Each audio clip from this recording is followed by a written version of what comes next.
Township of Edison Zoning Board of Adjustment regular meeting of May 12, 2026 is now in session.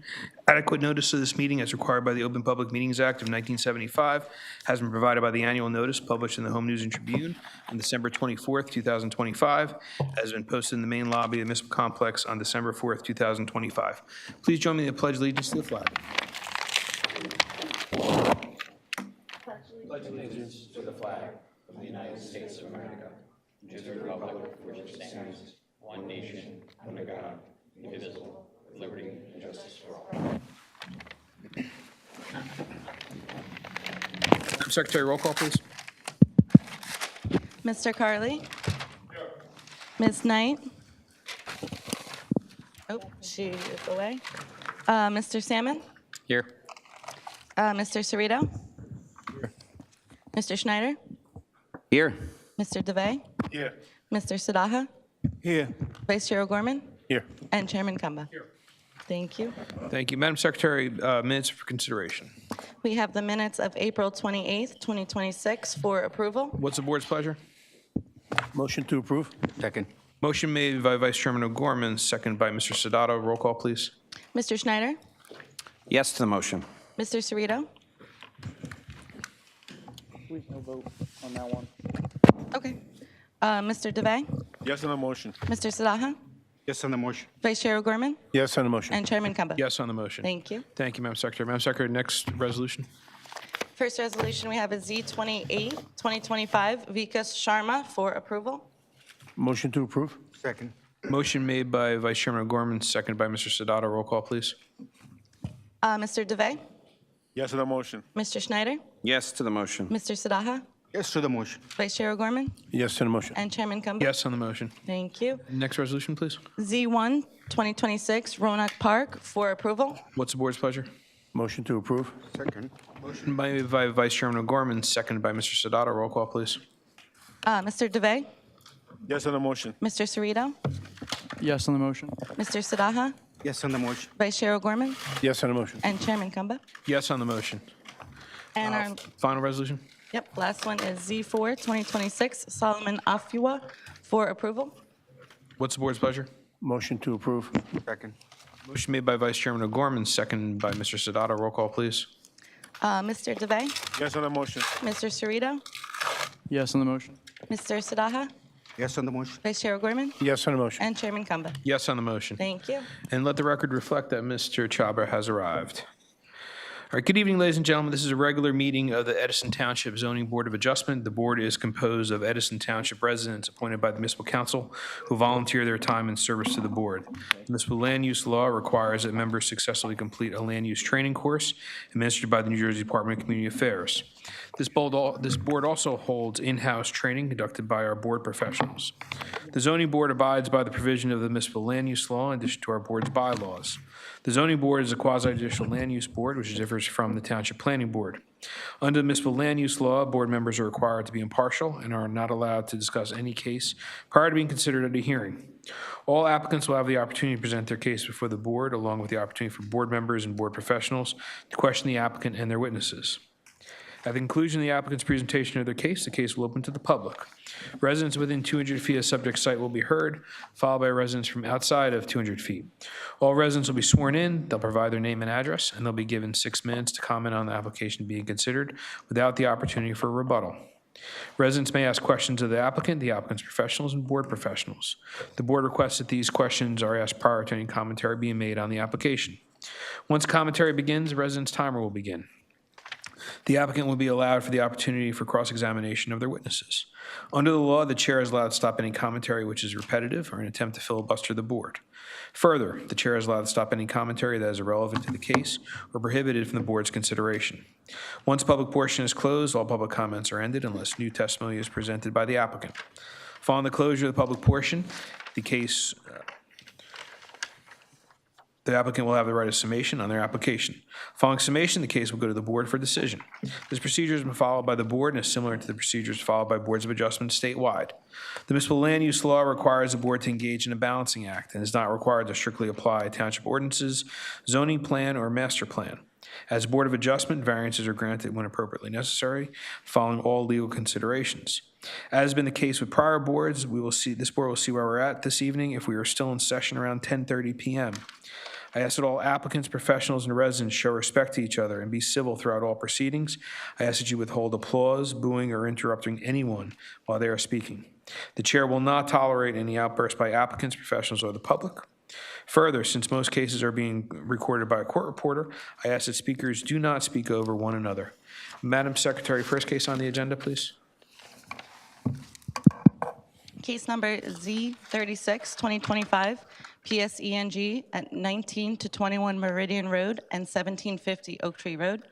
Applicant is seeking bulk and D-use variances to construct an electrical substation consisting of a 35-foot by 34.5-foot prefabricated control house with 1 bathroom, 1 toilet, 1 sink, and 2 access driveways off Meridian Road, and to construct 2 181-foot monopoles.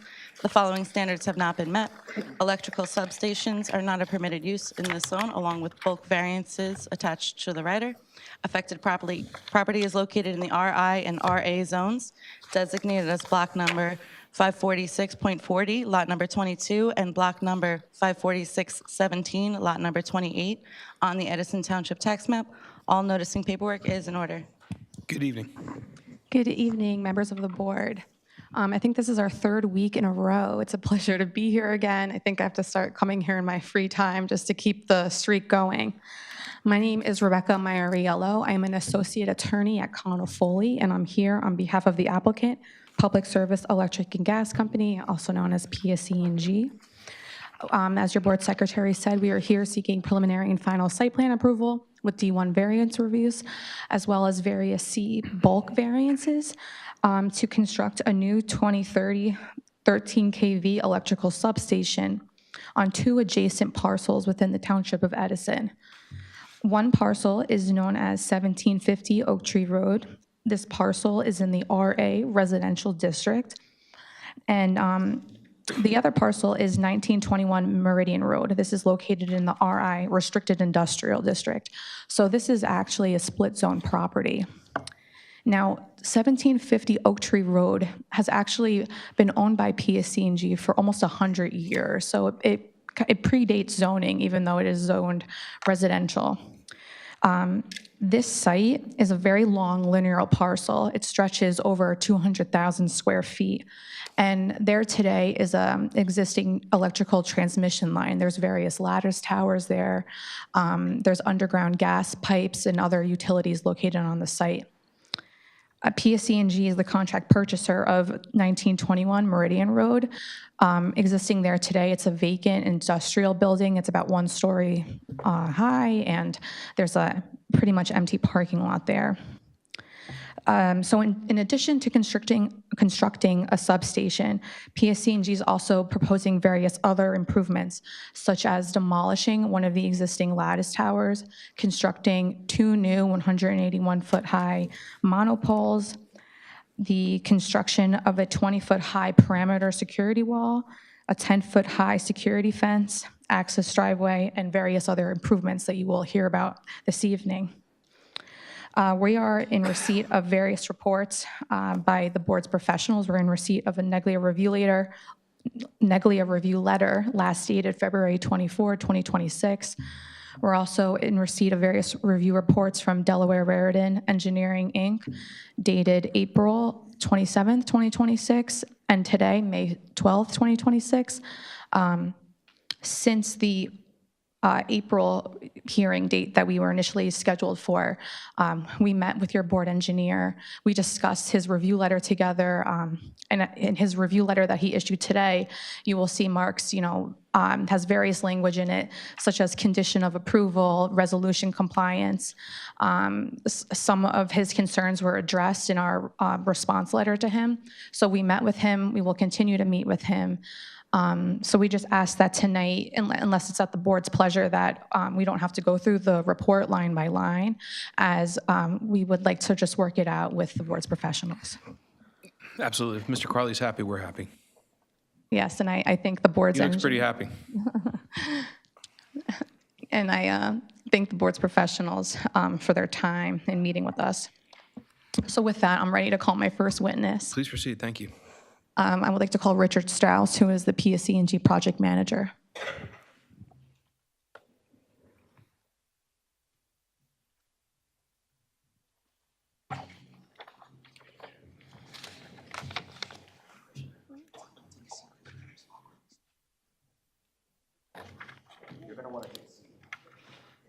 It's okay, I like to stand. They did get you guys the comfortable chairs, just, I know, these are very nice.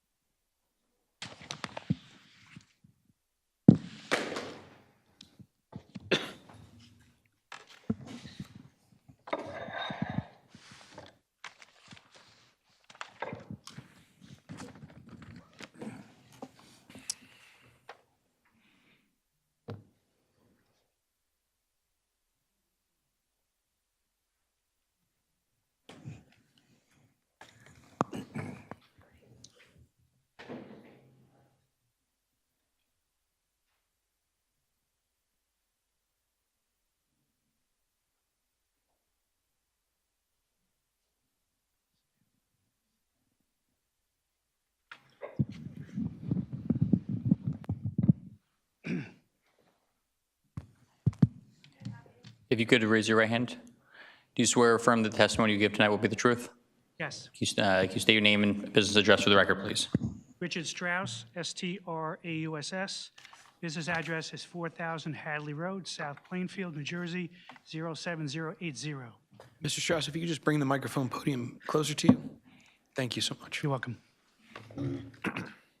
Okay, Mr. Strauss, so can you please state who is your current employer? PSE&G. I've been with them over 17 years. And what is your current role with PSE&G? I'm a senior project manager, so I manage the scope, budget, and schedule to design and engineer the station, procure material and equipment, oversee the construction, testing, commissioning of the stations. I'm involved from inception all the way to turnover to our operations and maintenance organizations. Can you give the board the benefit of your educational background and training as a project engineer? I have a Bachelor of Engineering in Mechanical Engineering from Stony Brook University. I have a Master of Business Administration from Seton Hall University. I'm a certified professional project manager through the Project Management Institute. So as a project manager, how many projects have you managed while working at PSE&G? Over the 17 years, I counted 10 substations, of which I am currently involved in 2, the one that we're presenting today, and 1 in Middlesex County. I've also been involved in other projects related to our electric infrastructure.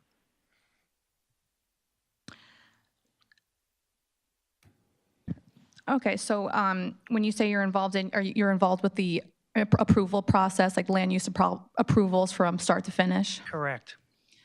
And so can you tell the board about your involvement in this project in particular?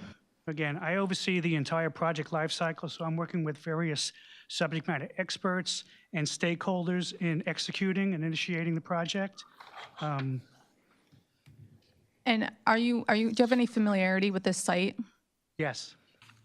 And have you actually physically been to the site? Yes. Okay, can you tell the board about the site in the condition as it exists today?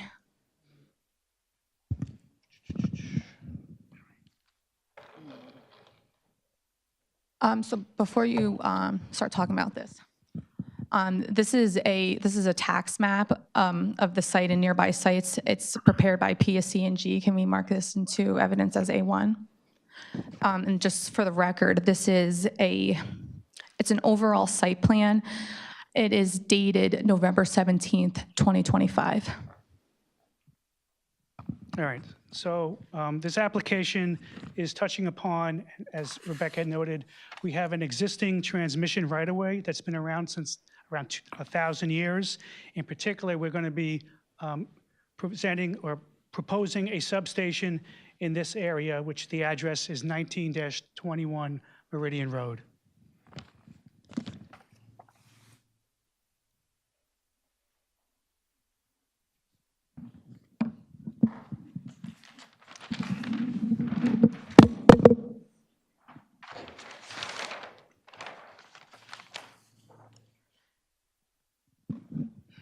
And for the record, council, I would like to mark this next plan as A2. This is prepared by PSC&G as well. This is the Meridian Road Substation Site Plan, which is dated November 17th, 2025. So Mr. Strauss, can you tell the board about what they're looking at with this site plan that's marked as A2? So what you're looking at is, again, this is a enlarged or close-up view of the prior exhibit. And again, this is the property at 19-21 Meridian Road. So we are planning to construct a electrical substation on this property, which is shown in this pinkish area. So what is an electrical substation is probably a question. So it's an electrical facility that converts the electricity from electric grid and power plants, which we call transmission voltage, to be converted into, Just bring the microphone closer. which is converted to a lower voltage so we can feed customers, residents, and businesses in the area. We refer that to distribution voltage. So the actual substation is composed of a variety of equipment. So first we have two power transformers. We have a switch gear. This is a control house here. And then the actual transmission to distribution is flowed through, we call it buswork. It's conductive piping in this area here. So with respect to this control house, so the control house contains a series of instrumentation and controls that really monitors and remotely operates the flow of electricity from the transmission to the distribution system. We also have in here, in what's called the buswork, we have a series of circuit breakers and disconnects, which again can be manually or remotely operated to, again, to isolate for operations and maintenance.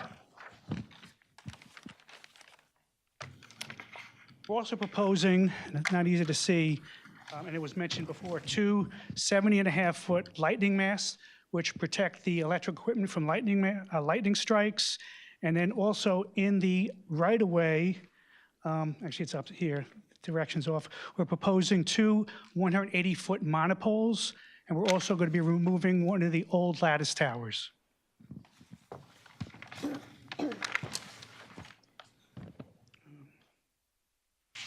Last thing I want to mention is there are two access points off of Meridian Road shown in, it's kind of difficult to see here, there's one over here and one over there.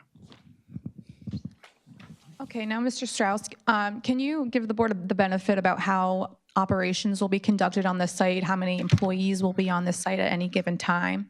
Okay. So this substation is unmanned, but we do have maintenance personnel that would be visiting the site.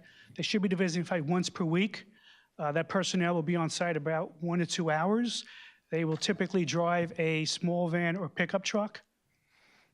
Now, in extenuating circumstances, when we do what's called manual switching, we may need an operator to enter the site, and similarly, they would be on the site for a few hours, again, depending on what they're trying to do. And again, they drive the similar small vans and pickup trucks. So you mentioned that there might be small vans and pickup trucks on the site. Where would these small vans or trucks be parking? Okay, so again, as an electrical substation, we do have a pathway in the facility, not really shown well in this view, made of asphalt.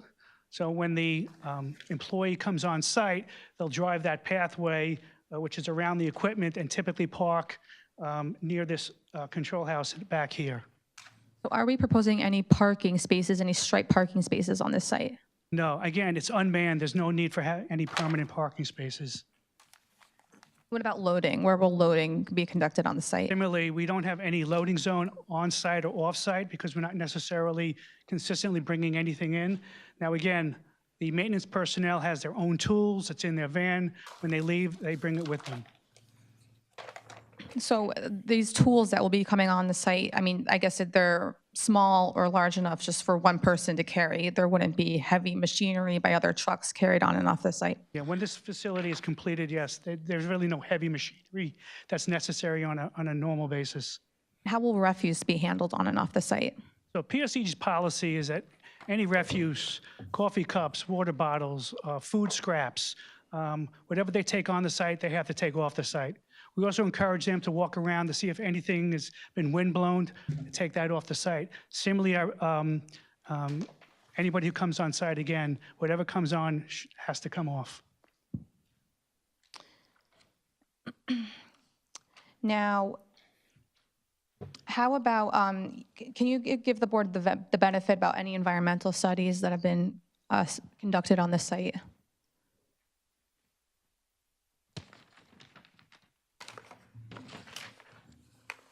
All right, so PSC protocol is that we always do an environmental assessment of the sites that we're purchasing. So first we do a historical study and we do visual observations. We call that phase one. And then if we discover anything in phase one, we'll then do a second phase where we'll actually do soil or sampling and testing. In this case, we did a phase one and there was nothing found that did need for a phase two. But during research, we did find out that there is groundwater contamination that occurred from an off-site. Sorry, give me a second. Make sure I say this correctly. So Air Products and Chemicals at 1680 Oak Tree Road, and they are responsible for remediation. Being at site, you will notice that there are monitoring wells around the area. Now, we also did what's called a hazardous substance building assessment, and that did not find any evidence of lead or PCB, but we did find what we call asbestos-containing material. So when that building is demoed, we will hire a certified or licensed asbestos handler who will be able to remove and then transport that material to the appropriate off-site locations. Another thing I want to point out is that any soil that is excavated during demolition or construction, we always replace what's called certified clean fill. So all soil that's coming off of the site and onto the site will be thoroughly tested through the proper legal procedures, correct? Correct. That's another policy we have. So whatever we remove, we always test. So if there is anything there, again, we've done research, but we still test it. And if we did find anything, it always gets transported and disposed at the appropriate disposal facility. Great. Now, I want to jump to security. So this site has a variety of security measures in place to protect the equipment they're on, correct?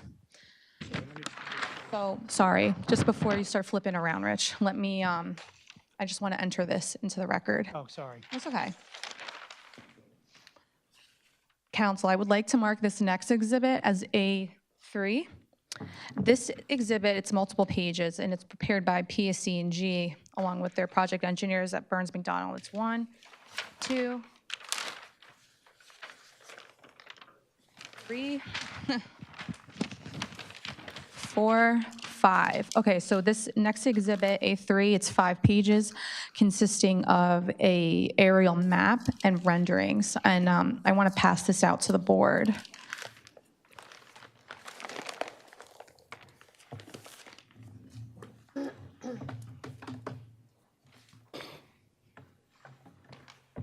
We have 11 by 17 copies.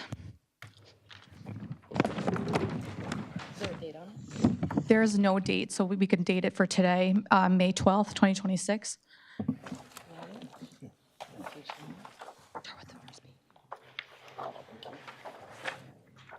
I'll give a minute for it to get passed around before we start.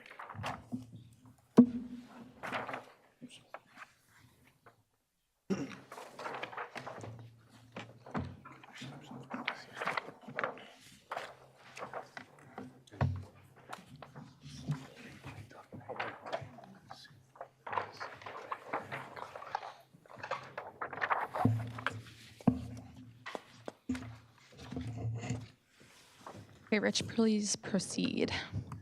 So to help you understand, so this is, this exhibit represents images or photos of the existing facility and then computer simulations of what the facility will look like after the substation is constructed. And the first page shows those vantage points looking like, for example, off of Elmira Road, also from Pendleton, Oak Tree, et cetera, et cetera.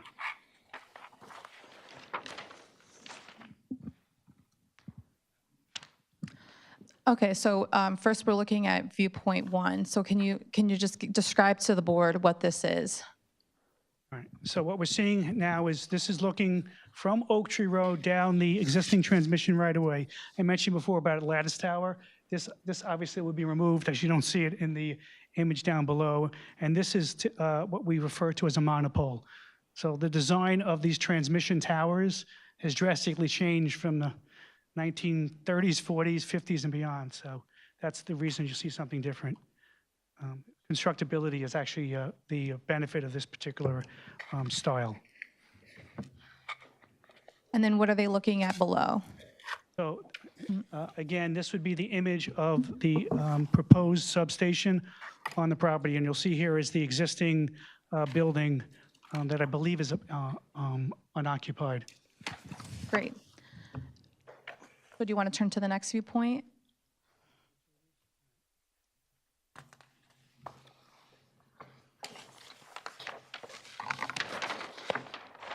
Again, the next image, so this looks like this is from Elmira Road, looking across the Elmira Street. There's a public right-of-way, the transmission right-of-way, and again, this is what you would see today, and this is our proposal later on. And as you can see, lots of landscaping. Great, thank you. Minor mistake. Again, viewpoint 3. So again, this is another view from Elmira Road, I guess farther south. Again, existing, there is some greenery here. We would improve that, and that's what's going to be shown in the future. I think I might have skipped 1 or 2.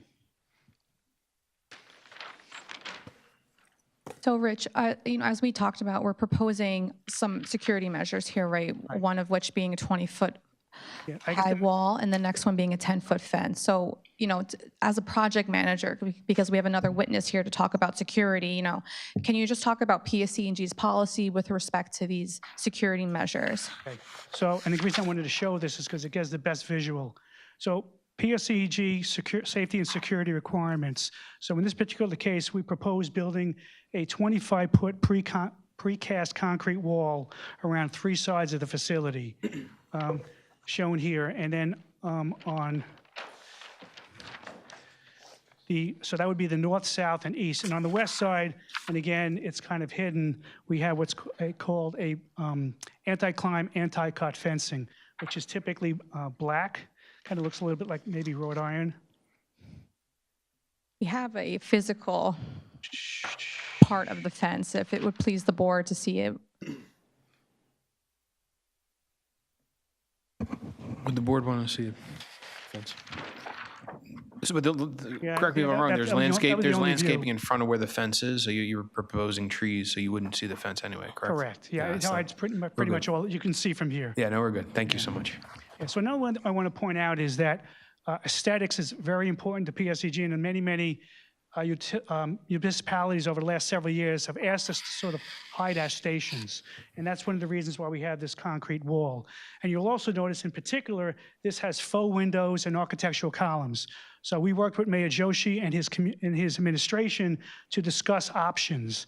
And part of it was picking that it looks like a 2-story commercial building to blend in with the remaining area. Another thing I want to point out is, and I don't know how well you see this, but I mentioned the access. So the access ways from Meridian Road will have motorized slide gates in the wall. And those slide gates are opened by a card reader, and only authorized PSE personnel who have employee badges, they would be programmed to allow them into this facility. Similarly, for some flexibility, we also have 2 manual swing gates. And again, I'm not sure if there's a good image here. In the anti-climb, anti-cut fence on the corners. And those manual swing gates have cut-proof locks. And again, only authorized personnel will have a key to those locks to allow them into the station. And again, part of this scenario is the fact that you don't want anybody entering an energized substation or doing any kind of damage. and that's probably one of the main reasons by having these walls around the station.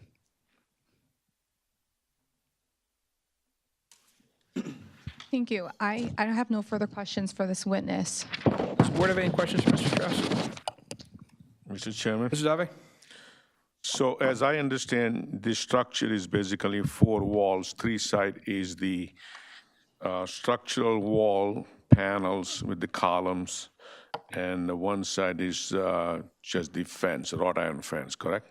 How Correct. high the wrought iron fence is? It complies, I think it's 10 It's a 10 feet. 10 it's a feet. 10-foot high fence. So nobody can climb over and go in. Well, again, it is considered anti-climb, anti-cut, so it does prevent people from climbing it.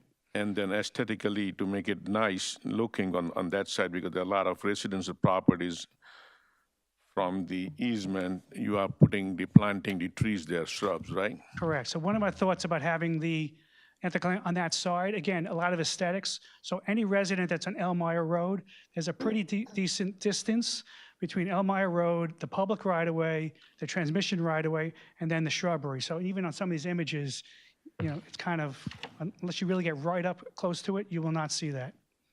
And these wall panels, you said it's a removable wall panels, removable columns? Well, I get the constructability. There are a column, and then these precast panels slide in there. But then there's also these architectural features, again, that helps it make it look like a commercial building. Which they are not removable for the access or something in the No. future? No. It's just mean, station. there You is would no- almost need a crane to do that. but correct. Yes, And- they're not really made to be removed. And there is no roof on top of it. Correct. So I see that too, they're not tripods, but like a bipod, the wood structure probably just to protect the switchgear and other equipment from falling the high tension lines. What do you have those, is a wood structure that you see inside the, go to viewpoint 2. What are those things sticking up beyond the roof line? We note this here. So I mentioned before, we have these lightning masts for protection for lightning strikes. This is very similar or the same as any commercial building having a lightning rod. And what about those And then- A-frames? Yeah, so this is our transmission right-of-way where we have an existing transmission line that will feed the transmission voltage into the station. So what you see here is this metal structure that allows the wires on here to be routed into the station. It would be through A-frames, Well, we call them H-frames. and those are metals, Correct. and those are visible on all 4 sides. I don't know if they're reachable. You look at the viewpoint 3. The massive structure A-frame is beyond the roof line. You can see them far from a distance, correct? It's a massive structure. Correct, but I don't know if this representation gives you a good view of depth. If I go back to this, so the A-frames, let me just help you. Coming over here. So the A-frames are actually here. So there is a distance between here and the edge of the wall. I don't know the And in exact dimension. viewpoint 3, those A-frames are 70 foot tall. The A-frame 70 foot tall, or is Yes, it that's the? correct. 70 feet tall, that's correct. And then it looks like a massive tower structure, no? So, Rich, are the A-frames set back further from the property line than the existing lattice tower that's getting demolished? Yes. And the existing lattice tower that's there now, that tower is approximately, I apologize. I don't know if I know the top of my head. Okay, that taller is 142 feet, correct? I don't know that Well, specifically. we have an engineer to testify as to like the engineering specs, but I think the point I'm trying to make is that, yes, the A-frame is about 70 foot tall, but it's further set back from the property line, and that the existing tower that's there today is much higher than the A-frames. Are you get it, concerned if but someone can actually reach that A-frame, that H-frame? Yeah, I think the board member's question is just given just the height of the frame. But as council noted, I think that just given the lattice tower that's there now, given what the proposed height is of the H-frame, and then with the landscaping that you're proposing around it, in my opinion, it would be that what you're proposing is an improvement to what's currently there. So currently currently you only have a one tower, correct? Transmission tower, 142 foot tall. Existing, which will be removed. correct? I mean, And then there's other transmission towers along the way. In that place, you are putting 281 foot towers, correct? The poles, Well, we call monopoles, that is correct. correct. And then you are putting another A-frame structure there, which is 70 foot tall beside the lightning pole, which is also about 70 foot tall.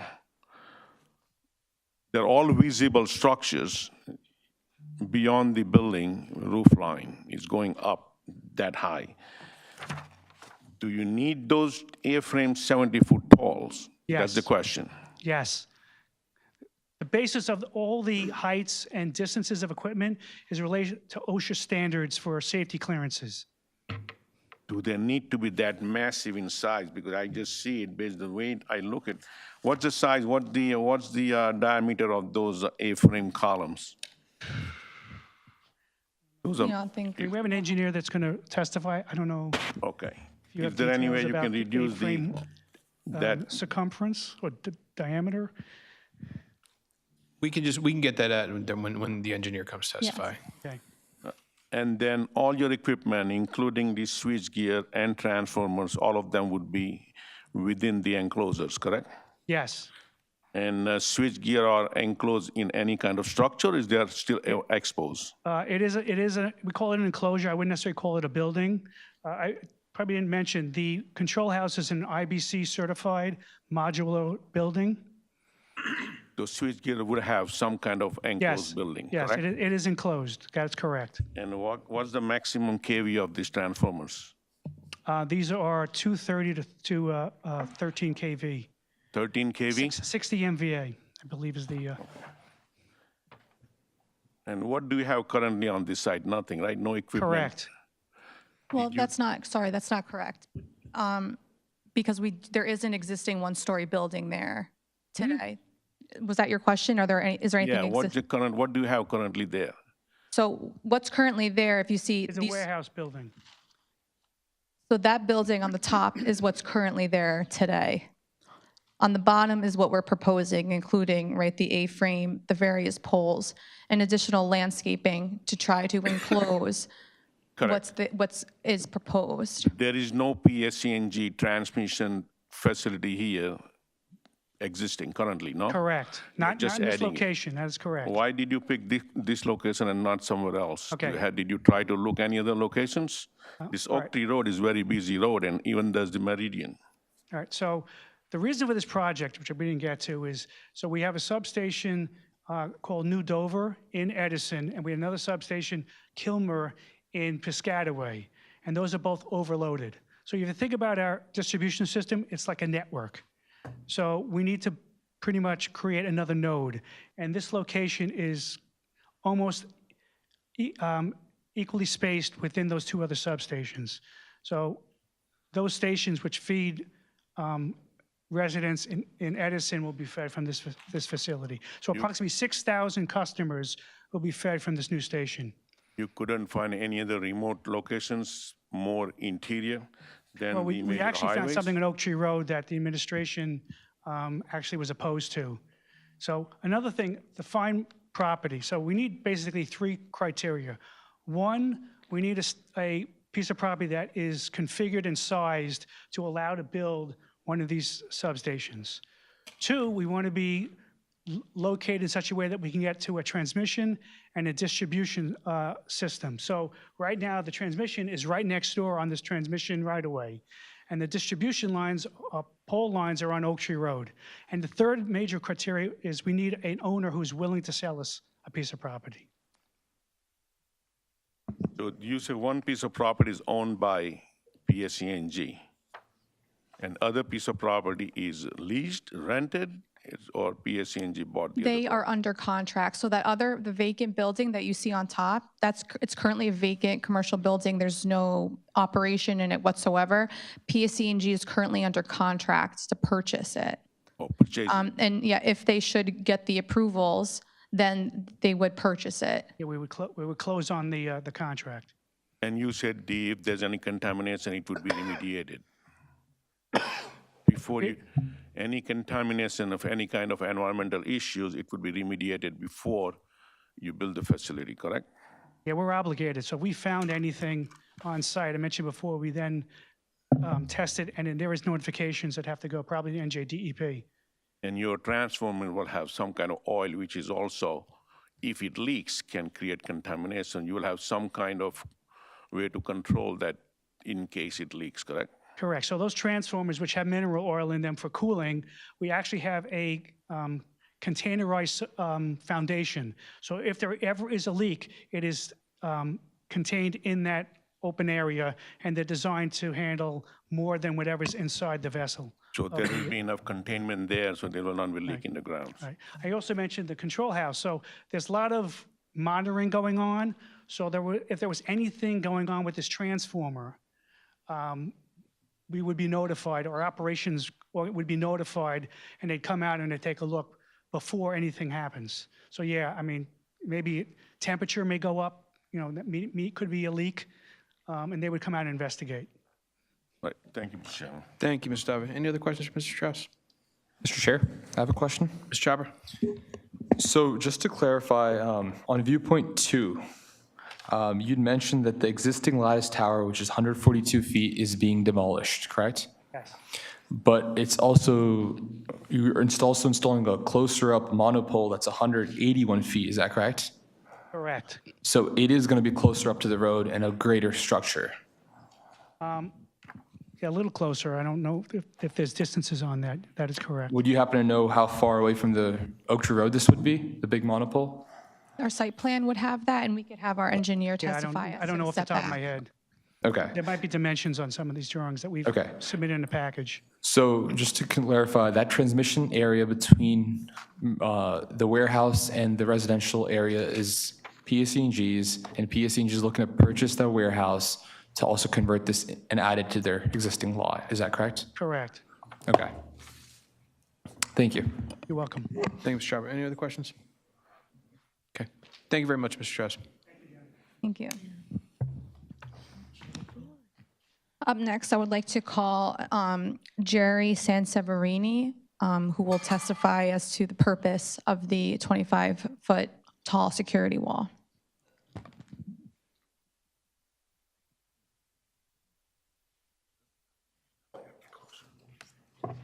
Good evening. You raise your right hand. Do you swear or affirm the testimony you give tonight will be the truth? I swear. Could you state your name and business address for the record, please? Jerry Sanseverino, PSE&G, 80 Park Place, Newark, New Jersey. Okay, so can you please state that who is your current employer? I work for PSE&G in the Corporate Security Department. I'm the Senior Manager of Infrastructure Assurance, which is basically our physical security program and regulatory compliance. How long have you worked for PSE&G in that position? 4 years now. And prior to that, what is your educational background, experience, and other credentials and licensing? I went to college in Philadelphia, bachelor's degree in criminal justice. I worked for the United States Marshal Service here in New Jersey for 28 years before retiring and coming to PSE&G. I currently hold a certification as a CPP, a Certified Protection Professional by ACES International. Thank you. I would like to qualify Mr. Severino as our expert consultant in security. Without objection, I feel safer with him here. As do I. Okay, can you please give the board the benefit of why PSE&G needs this 25-foot wall as part of this project? So PSE&G takes a very holistic approach to protecting our assets, especially new stations that are being constructed. We take a layered approach, and that begins at the exterior, and obviously there's additional protections as you move closer to the critical assets. Obviously, in this case, it's a combination of walls and fencing. It's to restrict unauthorized access prevent any criminal activity, which can be vandalism, theft, sabotage, et cetera. Obviously, we found the benefit of fortifying the first level of protection. It's not the end-all be-all, but that's the first layer in our security plan. Thank you. Now, can you please, in the engineering report, I wanted to point out there was some discussion about NARC SIP standards. Can you please give the board some education, and myself a little bit, about how that is applicable or is not applicable to this site? Sure. NERC is the North American Electric Reliability Corporation. They govern all of the electric regulations for our region here. Basically, they classify stations based on certain criteria and criticality. At the bottom end of the spectrum is a NERC low impact, which is probably what this station at a 230 kV will be rated as. That goes up to medium impact, and then finally high impact. A subset of the medium and high impact is classified as a NERC SIP 14. That's a specific standard in the regulations, and that applies to stations that are critical to the bulk electric system.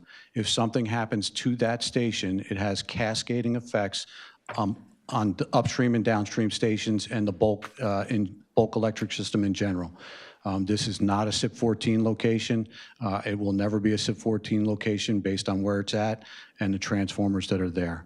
We do have other SIP 14 locations, not in Edison, but nearby, but this is not one of them. And can you give the board the benefit about how the height of this structure, 25 feet, why that's necessary to protect the equipment?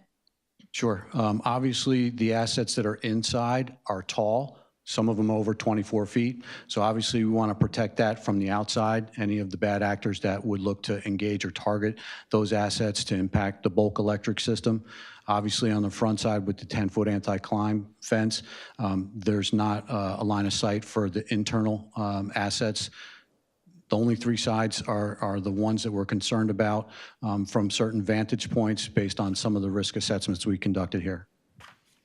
But again, this is not marked as a highly risk site.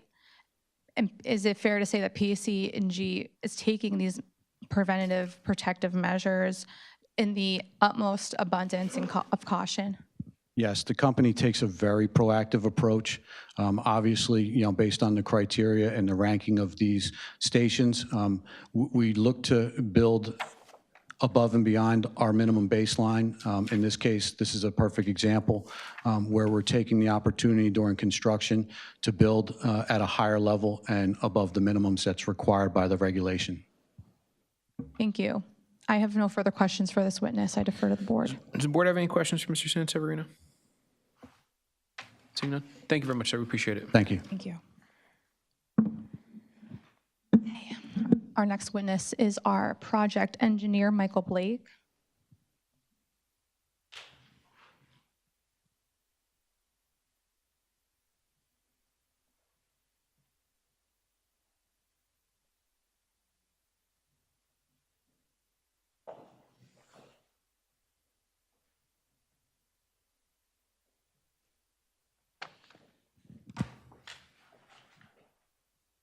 Good evening. You raise your right hand. Do you swear or affirm the testimony you give tonight will be the truth? Yes, I do. Could you state your name and business address for the record, please? It's Michael Blake. I'm with Burns & McDonnell Engineering Company, 9400 Ward Parkway, Kansas City, Missouri. Mr. Blake, you've appeared before the board prior. If you could just give us a brief summary of your background qualifications. Yes, I've been with Burns & McDonnell 7 years, but I graduated with a Bachelor in Science Civil Engineering in 2002 from the University of Missouri. I've been doing substation design for well over 20 years. I've been working with PSE&G since 2019, and I have been licensed in New Jersey since 2019 as well, and my license is current and active. We'll accept you. Thank you very much. You may proceed. Okay, Mr. Blake. So what have you done in preparation of this hearing tonight? Have you prepared the materials in support of this application? Yes. Along with my team, I oversaw the site development, design, stormwater management, and have been involved in the project, since it was at the previous site location. And you have full familiarity with this site, correct? Yes, that's correct. Okay. Can you please give the board an overview and a description of the existing conditions of this site? Do we need to go back to one of the exhibits that we marked?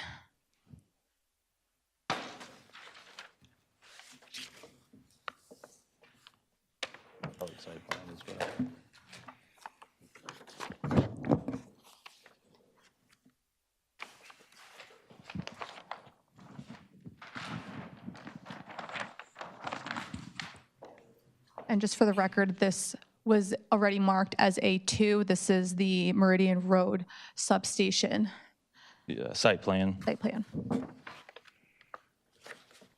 Okay. So existing conditions, as previously mentioned, it's an existing, there's two lots. The lot on the lower half of the drawing is an existing industrial facility that is basically going to be removed or torn out. And then the top portion shown on the drawing is the transmission right-of-way. Right now, it's a combination. The right-of-way is, mostly grass, some shrubs, trees, et cetera. And then the existing, facility is mostly just a concrete building with asphalt parking lot. So can you please give the board the benefit of what we're proposing? So what we're proposing is an electrical substation. We're going to demo out the existing building. There is also a stormwater easement that runs through the property. Currently, that pipe, we had CCTV inspections done on it. It did show some collapsed pipes in the right-of-way. So not only the benefit of building the station here is that we're going to repair that by also rerouting it around the station.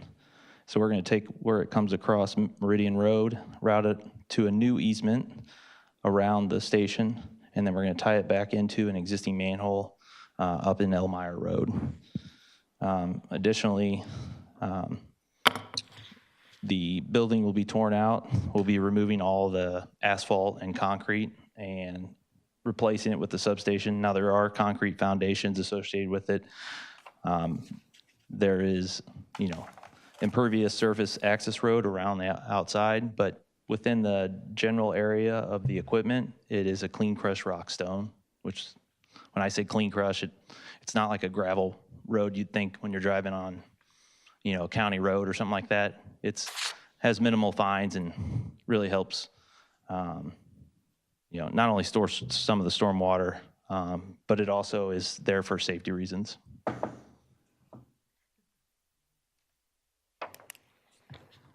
Okay, do you want to go through the proposed stormwater management that PSE&G is proposing for the site? And in addition to that, I guess the testing that PSE&G has already conducted to plan and prepare a proposed stormwater management plan. So the existing stormwater that was on the property drained to just a general low spot. Because that pipe was collapsed, a lot of the site didn't really drain very well, in my opinion. Nor did the water that was passing through. Because we're repairing that, we're basically helping the upstream system route around. Now, we are tying some of our stormwater into the existing system, but it's going to mimic existing conditions, assuming that the pipe hadn't been collapsed. But that's how we have to analyze it. And then as far as like stormwater management, to meet the regulations of NJAC 7.8, we have proved that because we're removing a lot of that impervious area from the existing facility, our, stormwater hydrograph is going to be equal to or less than the preconditions. So we're actually helping improve the property, even though, it looks bigger than what was currently there. Asphalt doesn't allow stormwater to infiltrate. The crushed rock will help with that, and so it will improve the stormwater runoff, and it meets, the requirements from 7.8.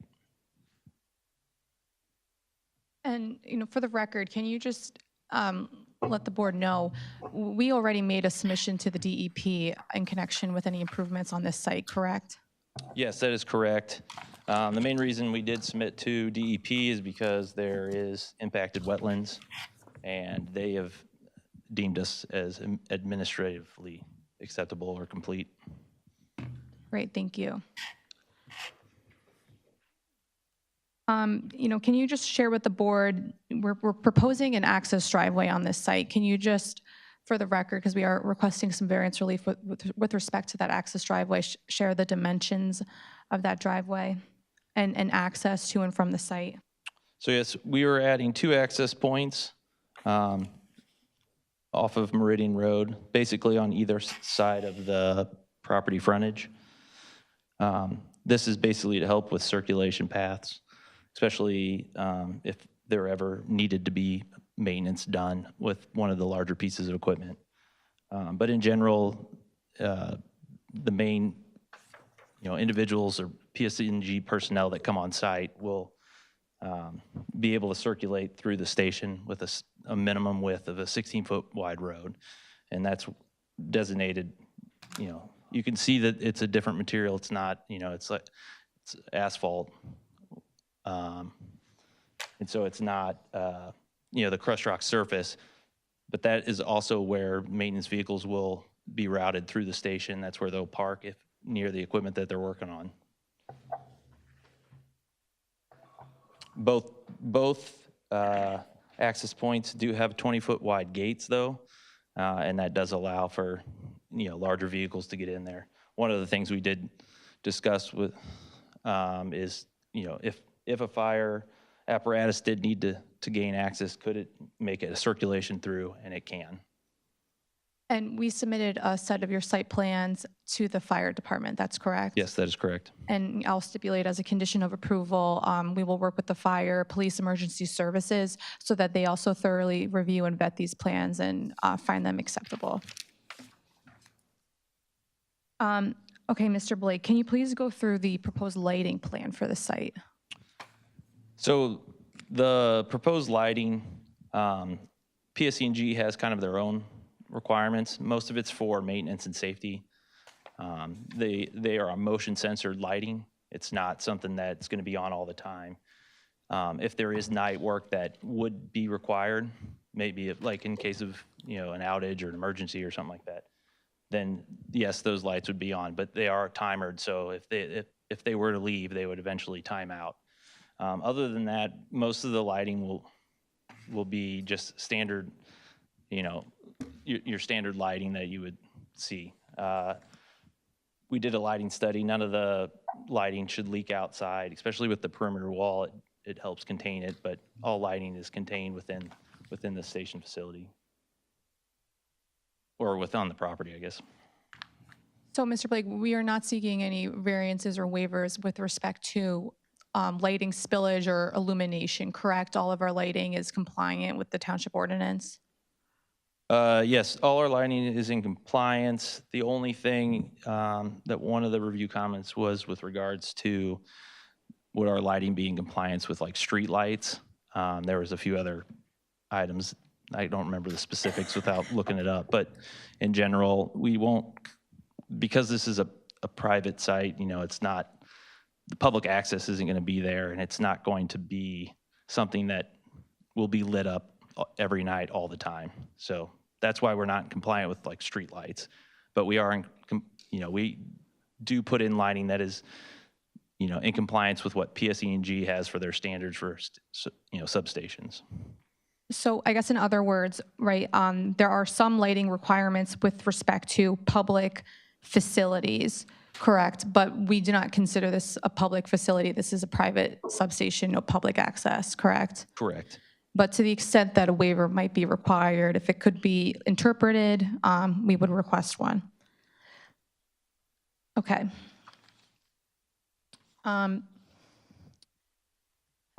So the board asked a couple questions before with respect to the setbacks of the existing lattice towers. The removal of that and the proposed monopoles, do the site plans have the setbacks? Could you give us the benefit of the setbacks of what's existing and what's proposed from the street?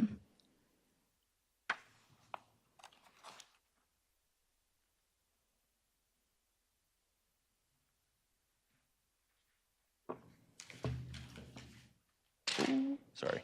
Okay, so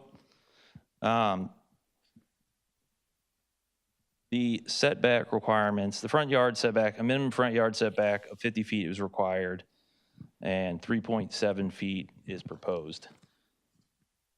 So these are the variances that we're requesting a relief on, which our planner can elaborate on more. We have a side yard setback, which is a minimum side yard setback of 50 feet.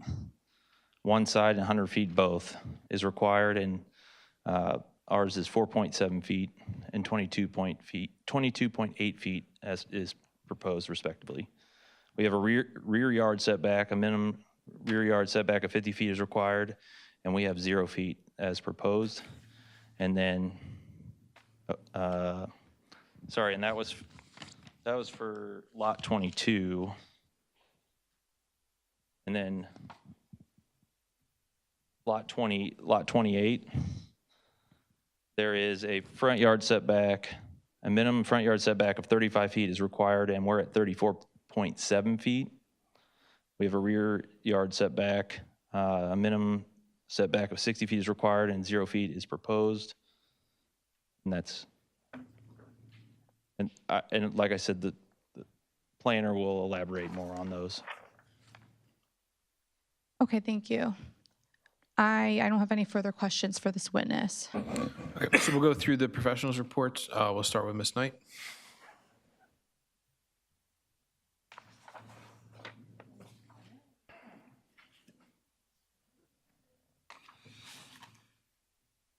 I think most of my comments are going to be steered towards the planner's testimony. Okay, so then we'll yield to the gentleman to your left.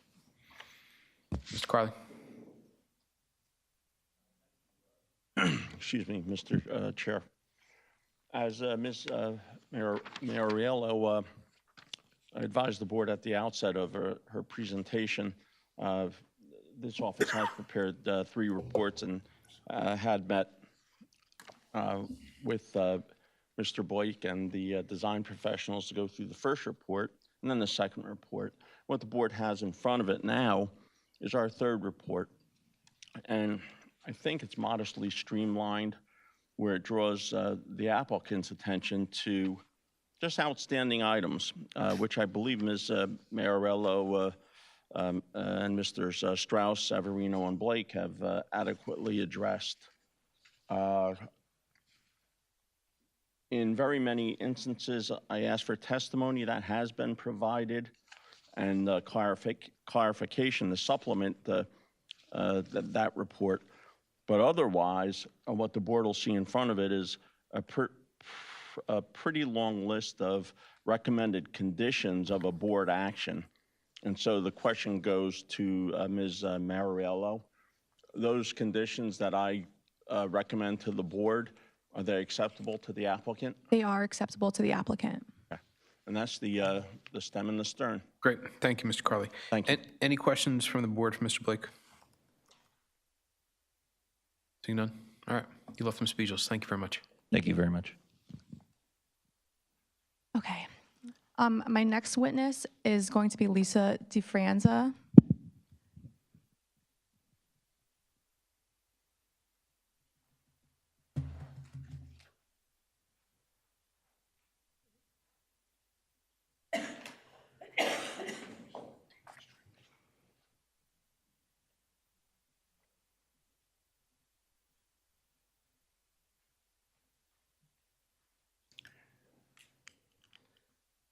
Could you raise your right hand, please? Do you swear or affirm the testimony you give tonight will be the truth? I do. Can you state your name and business address for the record, please? Lisa DeFranza, Lisa-Difranza. Address is 2517 Route 35 in Manasquan, New Jersey, 08736. Okay, can you please state the name of your employer? E2 Project Management, where I've been employed for the past almost 5 years. And can you please give the board the benefit of your education, background, licensing, credentials? I have a bachelor's degree in civil engineering technology from NJIT. I'm a licensed professional engineer in the state of New Jersey for approximately 15 years. My license is in good standing. I'm also a certified municipal engineer for the past 16 years, and I've been a civil engineer for the past 30 years for both public and private clients. We'll accept. You may proceed. Thank you so much. Okay, so Mr. Franza, you prepared a landscape plan in support of this project, is that correct? Correct. Can you please give the board the benefit of what you did to see the landscaping that's there now and prepare your landscape plan? Okay, I'll present the landscaping plan, which is in your packets. And for the record, we will also mark the landscape plan as A4.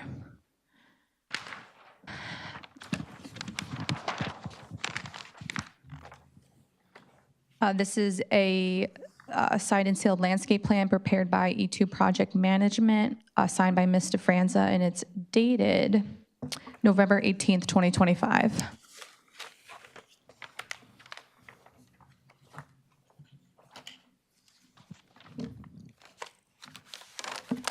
As can be seen on the landscaping plan, the team basically gave you the layout of the land. But just for your benefit, Elmire Road is to the top of the page to the west. Oak Tree Road is to the south, to the left of the page. And the Meridian Road would be to the east, at the bottom of the page. As I indicated, the majority of the site will be developed for the new substation. And for the new substation, we had to remove some trees just for new water lines, sewer lines, the rerouted storm sewer, and some overhead lines. There's some clearances that we have to maintain, overhead wire zones. With that, I'll just give you a quick synopsis of the trees. 6 trees will be removed from Lot 22, which is the commercial lot. 43 trees will be removed from Lot 28, which is the PSE&G right-of-way, the Elmire Road right-of-way adjacent to the PSE&G right-of-way, for a total of 49 total removed trees. And per the ordinance, 114 replacement trees are required. We are proposing to install 23 new trees. 17 will be evergreen, 6 will be deciduous, and install 49 new shrubs, evergreen and deciduous. There will be a 91 tree deficiency, and PSE&G desires to contribute to the township tree fund for that deficiency. The majority of the trees are going to be native and drought tolerant. And as I indicated, the majority of the trees will be planted in the Elmire Road right-of-way, as can be seen at the top of the page in light green. The existing trees are shown with black outlines and X's through the ones that are to be removed. And I will also show the exhibits that were presented before by Rich.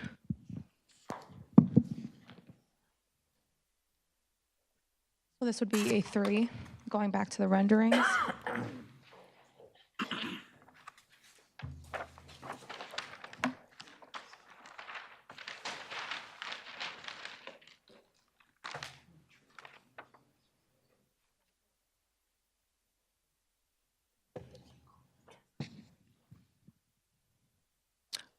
I think this might be A2, I'm not certain, but this is a view from Elmire Road, closer to Oak Tree Road, near the intersection of the other residential street that comes in on a T from Elmire.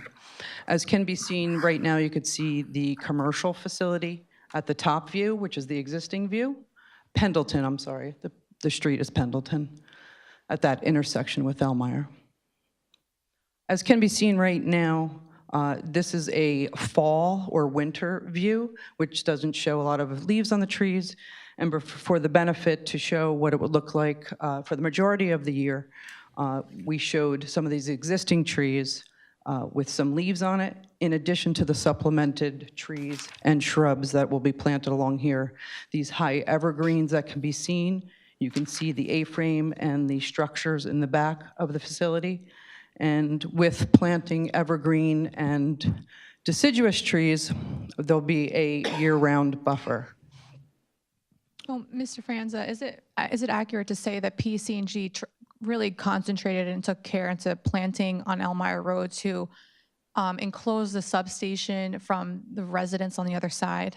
Correct. As you can see, there's some spaces in between here. There's not a lot of low-lying shrubs. There's just some overgrown weeds.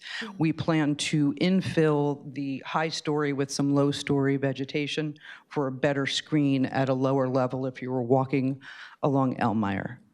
I'm going to show you the next view.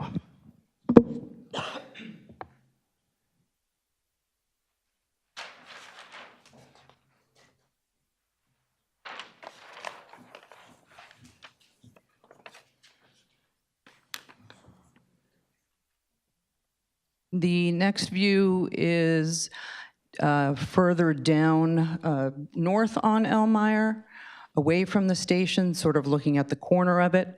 The top view, again, is the existing view, showing some of the existing vegetation, some of the tall trees there.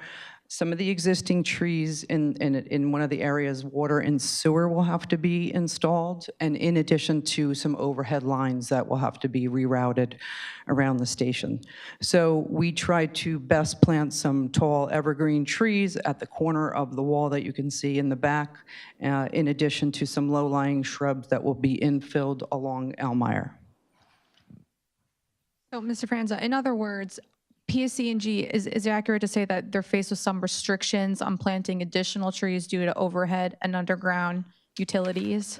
Correct. PSC&G has to abide by numerous federal and state regulations as far as clearances, such as no planting inside the new station, no planting within 10 feet of a fence or a wall for security reasons, in addition to other overhead wire clearances, like say 15 feet from the wire zone. There's certain regulations that they have to follow. So we best fit as much as we can within the length of the new station. Thank you. I have no further questions for this witness, and I submit to the board. Thank you very much. Would you agree to work with the township engineer on a condition of a tree and landscaping maintenance plan? Absolutely. Okay, all right. That's my only question. Does the board have any questions for Mr. Franza? Seeing none? Thank you very much. Appreciate it. Thank you. Thank you. So my next witness, I wanted to confer with the board. We have a sound consultant here tonight. We are not seeking any variances with respect to the sound. We are complying with the sound ordinance. We also have agreed to a litany of conditions of approval that were outlined in the board engineering level letter, including a 6-month look-back study, post-construction, very similar conditions that we agreed to with the Meadow Road application, if this board remembers, from a few weeks ago. So would the board like to hear acoustic testimony, or? Mr. Carley?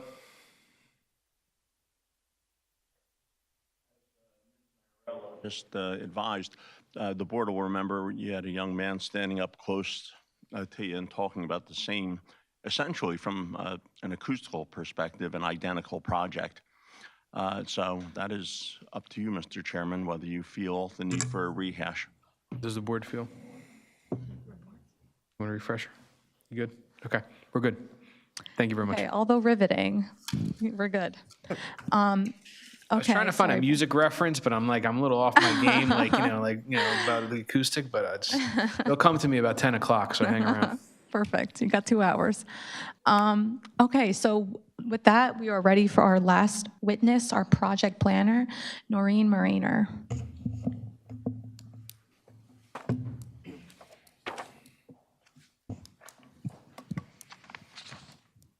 Raise your right hand, please. Do you swear or affirm the testimony you give tonight will be the truth? I do. Could you state your name and address for the record, business address for the record, please? My name is Noreen Mariner, N-O-R-E-E-N, last name M-E-R-A-I-N-E-R. I'm a licensed professional planner in the Can you state of bring the New microphone Jersey. closer to you? Thank you so much. I hope they're watching. We want to make sure your fans hear you at home. Let me see. I'm a licensed professional planner in the state of New Jersey, and my license is current. Okay. Can you please state your current employer? Yes. My current employer is Public Service Electric and Gas Company. The address is 4000 Hadley Road, South Plainfield, New Jersey, 07080. I've been with PSE&G as a licensing project manager for 28 years. What my job is to secure environmental and land use permits for company facilities. And could you please give the board the benefit of your education, licensing, background, credentials? I have a bachelor's degree, 2 master's degree, also certification as a project management professional. I've testified in dozens of municipalities in New Jersey, including the New Jersey Sports and Exposition Authority, as well as State of New Jersey. I last testified in West Orange, Clifton, Jersey City, and Bayonne, and just last Tuesday in front of the Bridgewater Township Planning Board. We'll accept you. You may proceed. Thank you very much. Okay, Ms. Mariner, can you please give the board the benefit of the various, of the D1 variance that we are seeking, as well as the litany of C bulk variances that we are requesting in connection with this project? First, if the board is willing, I'd like to give a little bit more information about the property. There are 2 lots. One is 19-21 Meridian Road, and that is lot 22. The other lot is 1750 Oak Tree Road, which is lot 28. Meridian Road is in the restricted industrial zone, and Oak Tree Road property, number 28, is in the RA residential zone. So in Meridian Road, what you can do in the restricted industrial zone is offices, scientific and research labs, some manufacturing, processing and printing facilities, and commercial recreation. And the purpose of the zone as an industrial zone, but it's less intensive and intrusive than would be a more traditional industrial zone. Based on my research, the building at 19-21 Meridian Road was constructed sometime between 1966 and 1970. I believe it was last used as a store for cricket sporting supplies and an ice cream distributor. I believe it was Quality Ice Cream. PSE&G's transmission line, which is lot 28, is in the residential A zone, and it was built in 1927. PSE&G owns the entire right-of-way. We call it the Roseland-Metuchen electric transmission line because it goes from our Roseland substation to our Metuchen switching station. The lot is very unusual because it's 100 feet wide, but it's 4,500 feet long. It currently has 5 lattice-style transmission towers on it. It also has wood utility poles for overhead electric distribution and telecommunication lines, and there's also an underground gas line. According to our records, the towers were built in 1927 and replaced in about 1978. Most of the transmission line, and this is the Roseland-Metuchen transmission line, goes through the residential areas of Edison. So this line heads north towards Oak Tree Road. The residential zone allows single-family detached homes, places of worship with a minimum lot area of 3 acres, private schools on a 5-acre or more site, and private golf courses of at least 100 acres. The existence of the public utility right-of-way precludes all of the uses I've listed above. The Elmire and Pendleton neighborhood was developed in the mid-1960s, and the neighborhood north of the restricted industrial zone was developed in the mid-1970s through the 1980s. So uses in the area going from right to left: restricted industrial, public utility transmission, undeveloped municipal land, which is part of the Elmire Road right-of-way, and residential. And all of these uses have been there for over 40 years. Now I'll go into the variances, or first the waivers and then variances we're asking for. First, we're asking for a waiver from standard sheet size. There's a lot of information. We made the sheets larger because it's easier to read. The second item we're asking for a waiver from is number 24, the method of providing garbage collection. As Rich Strauss explained, this is an unmanned station, and roving technicians will pick up any of the garbage. We're also asking for a waiver from item 25, which is submitting a woodlands management plan. Instead, You already heard Lisa DeFranza explain our proposed landscaping plan. And finally, if anything is needed for a design waiver for uplights and floodlights, we are asking for a waiver in accordance with section 73-61.1. Uplights and floodlights will only be used in emergency situations. So now we get to the fun part, the variances. The first thing we're asking for is a D1 use variance. This is for a use or principal structure in a district that's restricted against such use or principal structure. Use variances can be granted in accordance with NJSA 40:55D-70D1. Public utilities are not permitted by right or conditional use in either the restricted industrial zone or the residential zone. In fact, they're not permitted anywhere in Edison Township. Kind of ironic, given that it's named after Thomas Alva Edison. We're also asking for a variety of C bulk variances, and this is for placement of utility process equipment. And now you're going to fall asleep when I give you the whole litany of stuff we need. And all of this is on our site plan application. So first, for 19-21 Meridian Road, insufficient lot area. The lot is supposed to be 80,000 square feet. It's only 40,001 square feet. So the lot is undersized. It also has insufficient lot depth. 275 feet is required, but there's only 135 feet existing.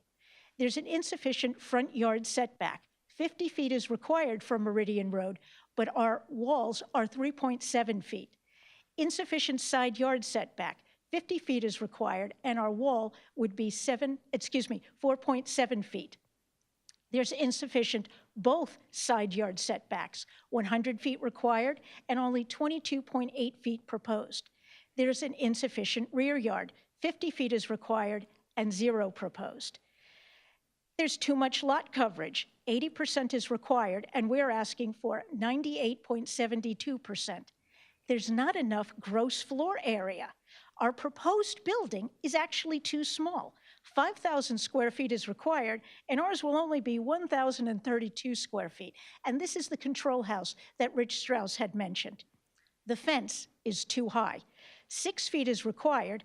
We're proposing 25-foot walls on 3 sides and 10 foot of an anti-cut, anti-climb fence on one side. We have insufficient parking and loading. We have 0 spaces provided. As Rich Strauss explained, we have no parking and loading needs. And we have an insufficient drive aisle width. 22 feet is required. We're proposing 16 feet because this is an unmanned electric utility facility.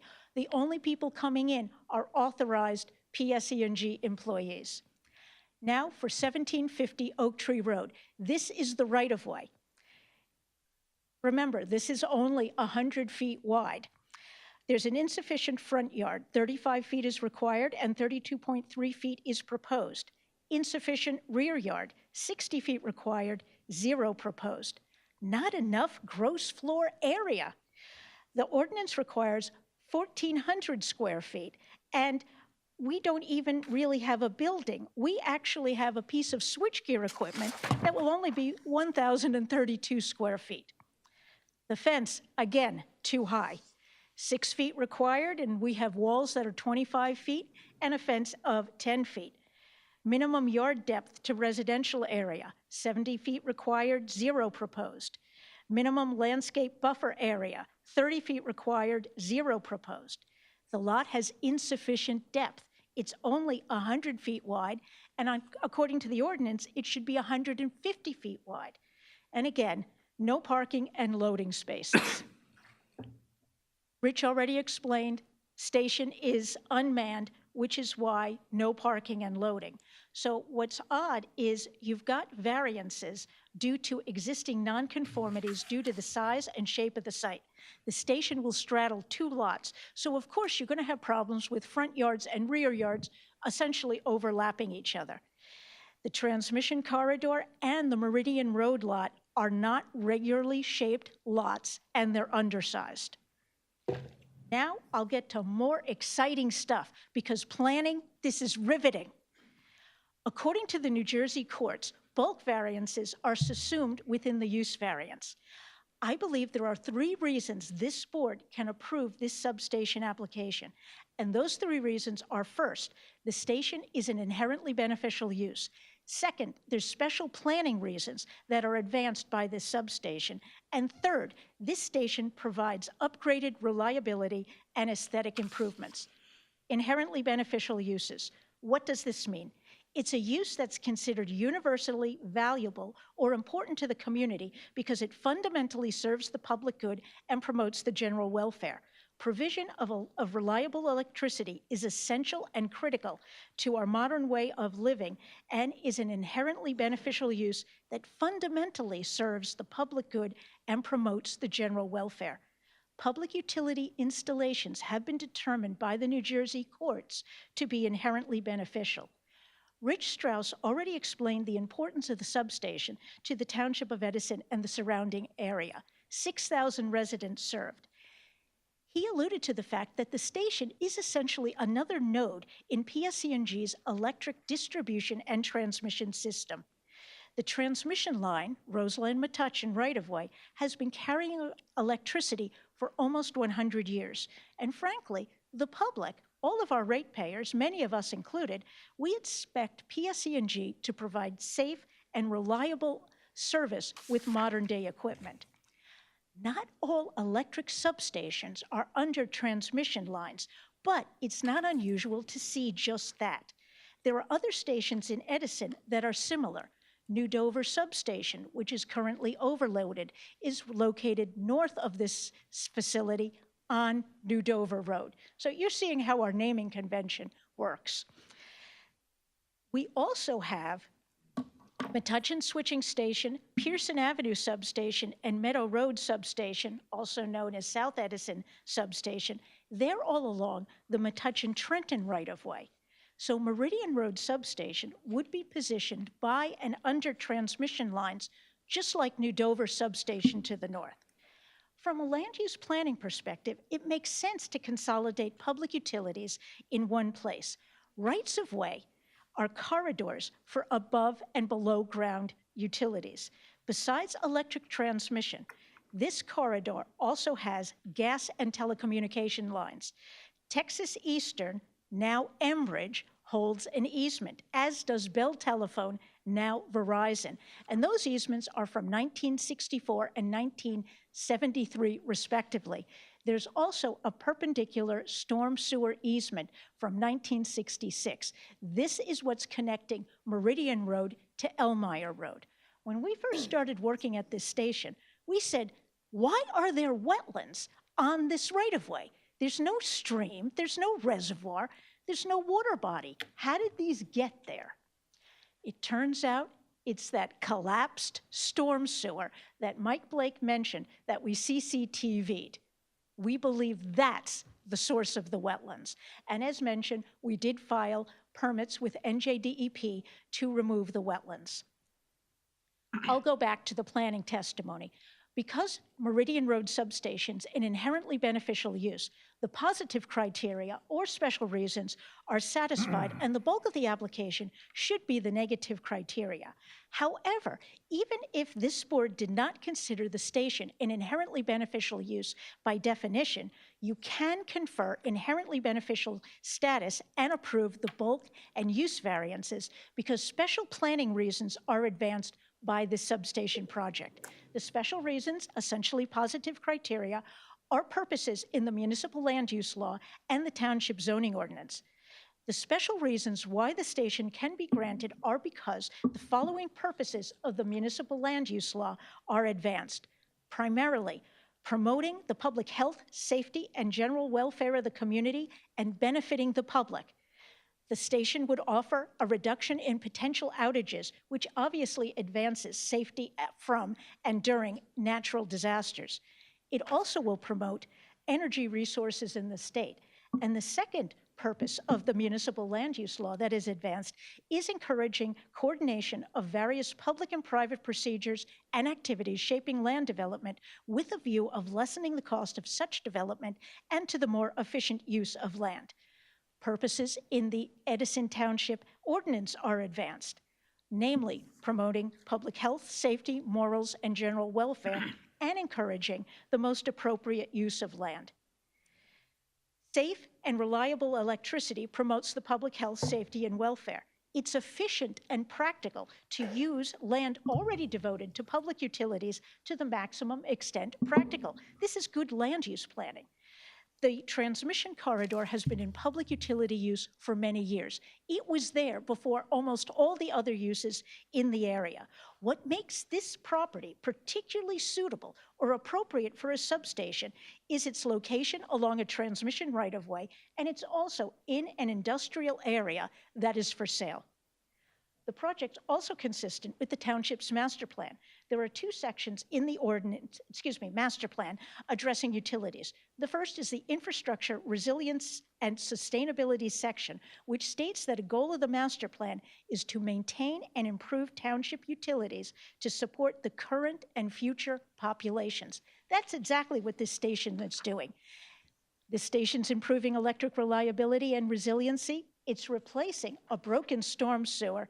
And there's more, because we are providing sidewalks along Meridian Road in front of this substation, and we will also be providing a sidewalk along Oak Tree Road where our right-of-way is. This will connect the corridor that people can walk on to get to Oak Tree Road. Another goal of the master plan is coordination of infrastructure upgrades and maintenance with PSE&G. As Rich Strauss explained, PSE&G and the mayor's administration worked collaboratively, together to develop aesthetic and landscaping improvements. The master plan shows the right-of-way as transportation and utilities and the Meridian Road property as industrial. The third reason that you can grant the approval of this station is because the upgrades provide electric reliability and aesthetic benefits, as explained by Rich Strauss, Mike Blake, and Lisa DeFranza.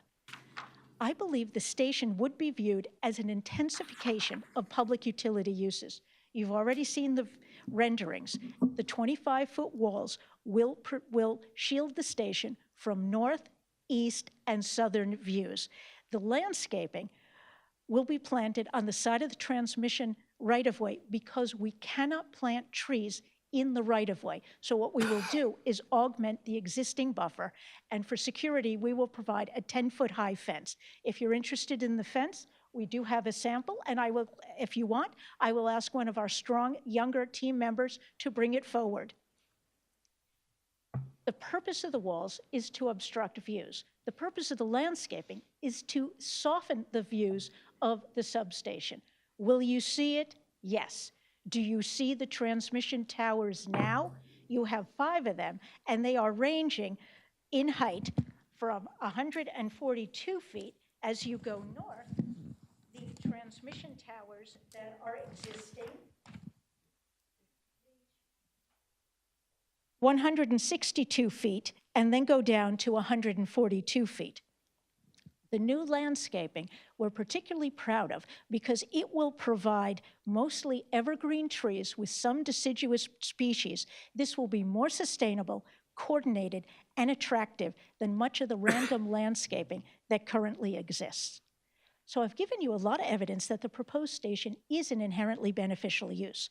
For a D1 use variance for an inherently beneficial use, PSE&G has to demonstrate that the proposed substation doesn't substantially outweigh the detriments. The New Jersey courts have established a 4-part test for this, and this is known as the SECA test. So the first part of the test, what's the public interest at stake, and what's the benefit? The public interest is to provide better electric infrastructure. The station will have the latest technology, and if there are outages, there will be quicker restoration of service. Second, what are the detrimental effects from granting the variance? These sorts of things could be noise, dust, pollution, traffic, stormwater, drainage problems, or visual impacts. And PSE&G has already considered that.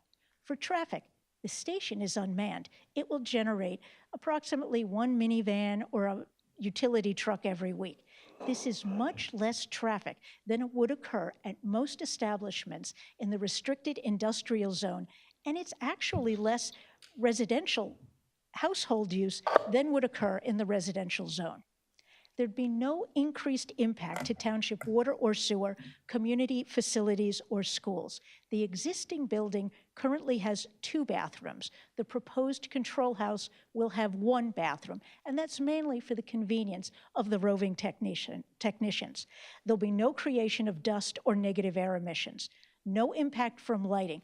We believe most of the lighting will be contained by the landscaping and the walls. No odor, no industrial wastes, no stormwater increase, and a major increase in infrastructure, namely the storm sewer that is cracked.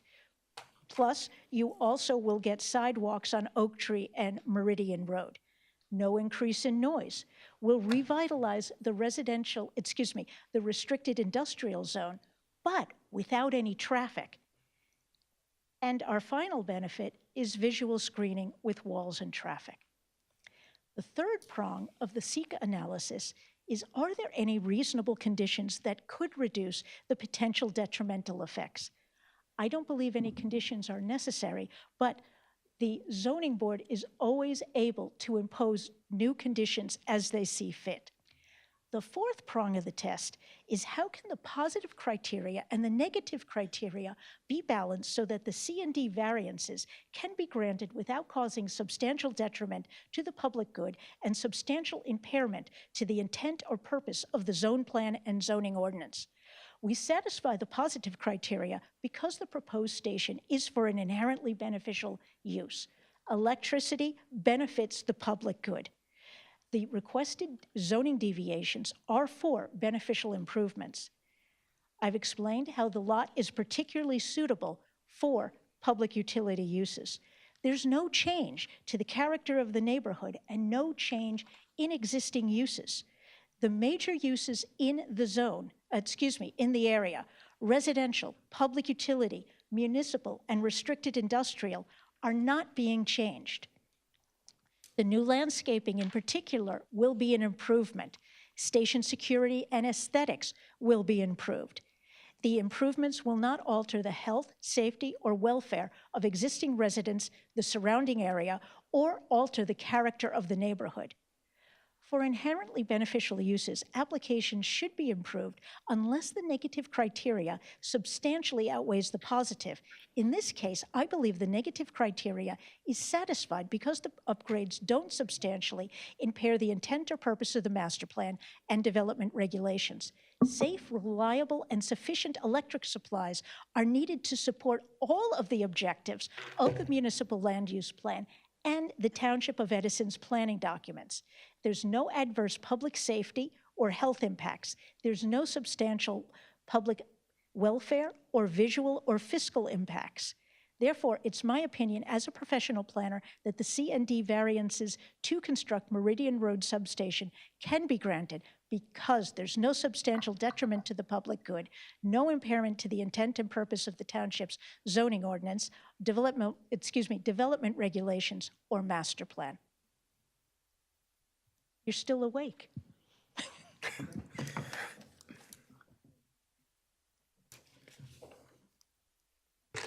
Thank you very much.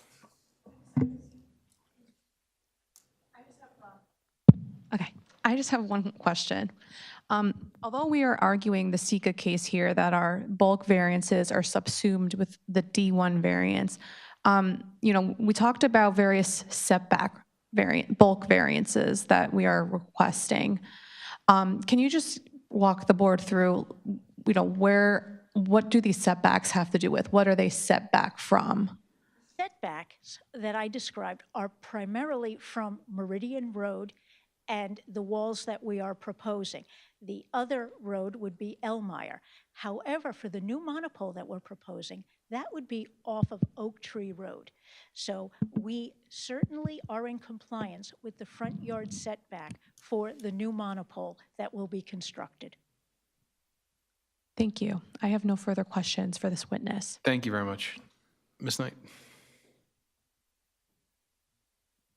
Yeah, so my only question really is pertaining to the substation being kind of designated as an inherently beneficial use. You spoke about that for just the board, for their own information. Can you just provide them with some of the case law that backs that as an inherently beneficial use? I will leave that mostly to our attorney, but you know inherently beneficial uses are described in the Cox book, currently a black book from 1926, and things that are inherently beneficial uses would be hospitals, schools, religious facilities, believe it or not, a seeing eye dog facility, and a telephone substation. Those are all declared as inherently beneficial. Also, many municipalities have considered public utilities as inherently beneficial. That would be Hoboken, Jersey City, Bayonne, and those are just 3. Also, I believe our Metuchen switching station was considered an inherently beneficial use. So I believe that a public utility substation, which is providing necessary electric service, is an inherently beneficial use. Just to add, right, the Cox book has a lot of discussion about what an inherently beneficial use is. It's not so black and white, right? Some examples that they always give: schools, daycares, hospitals. It doesn't necessarily have to be a for-profit or not-for-profit, right? That's not really a check in the box of whether it counts as a use. I think Noreen sums it up perfectly, that a beneficial use is something that provides a service. PSE&G is a utility, and they're providing a service, a very necessary service to the nearby residents and community. Now, some maybe similar beneficial uses that have been determined by the courts to be a beneficial use would be maybe like a wind and solar energy facility, something like to that effect. But again, I would argue that it's a facility that's providing a service, a necessary service to the community. Ms. Knight? Some of the municipalities that you guys have said, I just was wondering if you had any specific case law that. The case law would generally be the Bell Telephone substation that was considered to be inherently beneficial. Perfect. Yeah, sounds good. Just I wanted it for the board's knowledge. But as an example, one inherently beneficial use is a school bus depot because it provides necessary transportation. Is it for profit? Yes. Are hospitals for profit? Yes. Daycare is also for profit, and it includes child daycare and now senior daycare. Great, thank you so much. Does the board have any questions for Ms. Mariner? Mr. Chair, Mr. Ayotte? at its closest point, how close will this substation be to a home? The homes are all on the other side of Elmire Road. So the road probably about 50 feet cartway, and then there's about 30 or 40 feet that's never been developed. Then is the transmission right-of-way. So I will also ask our engineer, who's hopefully busy with his scale, figuring this out. So, correct me if I'm wrong, are you saying roughly 90 feet to the nearest I home? would say, sorry, I'm not an engineer. I'm just looking at the site plan that's in front of me, marked into the exhibits. I think this is A2. Elmire Road in and of itself is an 80-foot right-of-way width. Beyond the right-of-way is the landscape. I don't think the landscape is included in that. Thinking from the fence or from the first? From the substation.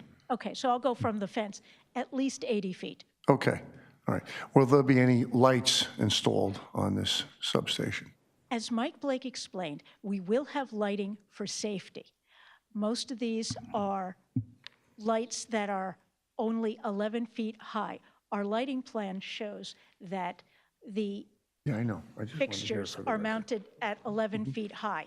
Now remember, these walls are 25 feet high, and the anti-cut, anti-climb fence is 10 feet. If anything is seen, it would be above the walls. And as I explained, that would only be used in emergency cases where our crews had to come at night and turn on the floodlights and any of the uplights. And those, of course, would be timed out when they leave. So would you see something? It's possible. But there will be no lights on the transmission towers. Okay, thank you very much. Thank you so much. Board have any questions? Mr. Chair, I have a question. Mr. Chhabra? Is there any kind of regulation for PSC&G and their employees on, leaving diesel-powered trucks running when they're on site? They're in the middle of the night, they're parked there, it's 100 feet away. Is anything going to stop these workers from leaving those trucks on? Actually, a policy we have is the 3-minute rule. Okay. Thank you. Also, it was noted in Mr. Carley's report, but as a condition of approval, we will not have heavy machinery trucks parked here overnight, like long-term, right? This is going to be, the operation of the site will be very transient. Workers on and off the site, no heavy machinery trucks staying on for a long period of time. Thank you. Any other questions? Seeing none? Okay, thank you very much. Thank you. I think our engineer, if it would please the zoning officer, the setback between the station and the... Yeah, I can't, our drawings don't show the actual front of the house, but to the property line, to the anti-cut, anti-climb fence is roughly 90 feet. So then the house may be a little bit farther than that. Thank you. Thank you very much. Council, do you have anything to add? Next would be go to the public portion, and then you could if you wanted to sum up after that, but that's up to you. I don't tell anybody to do that. Yeah, we could move on to the public, and then I would reserve a couple minutes for summation. Absolutely. So we'll now go out to the public. Anyone within 200 feet of subject site wanting to be heard. If you're within 200 feet, you received a notice via certified mail. Seeing none, we'll now go outside of 200 feet of subject site. Please approach. Seeing none, can I get a motion to close the public portion? Motion to close public portion. Second. Motion made by Mr. Schneider, second by Mr. Chhabra. All in favor signify by saying aye. Aye. Opposed, nay. The ayes have it. Public portion is now closed, and we'll go to you, council. Okay, thank you everyone for your time this evening. In summation, I just want to say that based on the testimony that was presented here tonight, I believe that this application meets the proofs that this site is an inherently beneficial site. And I think it goes without saying that the need for this site, the need to generate more electricity, it's just necessary as this town continues to grow, the continued and more heightened use of electric vehicles, people needing power, and this is something that's necessary for everyday life, and that we have sufficiently met the proofs to assert that the benefits of this project outweigh the detriments. And like I said, that includes providing more power to this town. The stormwater improvements, we're leaving this site in a better condition than it is today. We're replacing a vacant, dilapidated building with a new substation. There's going to be landscaping, a wall to augment it, to enclose any, maybe unwanted fixtures to the eye. And I think that this site, it's going to be in a better condition than it is today. And with that, I submit. Thank you. Thank you very much, and I'll go to the board. Mr. Chairman, Mrs. Abe? I'll make a motion to approve this application. The applicant has met all of the negative and positive criteria. The site is particularly suited for the intended use. The use is not detriment to the public good or public safety and general welfare. It is a less intense use than any other industrial facility, and there are no objectives. The applicant will comply with DNR Engineering and Neglia Group reports dated February 24, May 19, and April 27. This motion will incorporate all of the testimony of the applicant, attorney, planners, engineers, and members of the board, as well as incorporate all of the conditions as testified to. I'm also going to add that the applicant will agree to work with Edison Police and Fire for compliance, and they will also work with Township Engineer to ensure a tree and landscaping maintenance plan. Yes. Okay, motion made by Mr. Dave. Second. Second by Mr. Sadada. Roll call, please.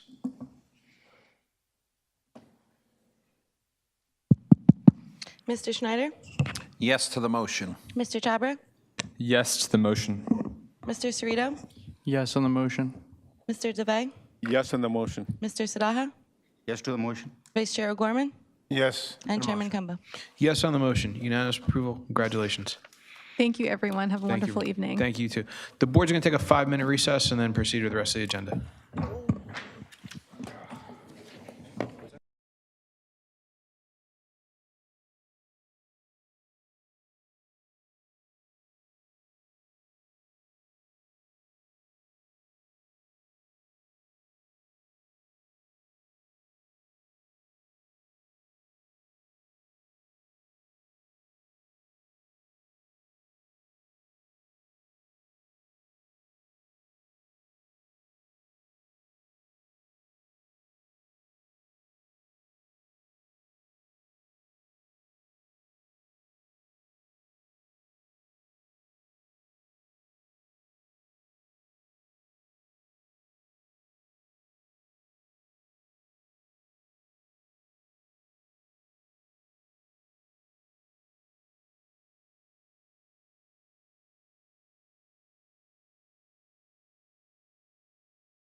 Board will return to session.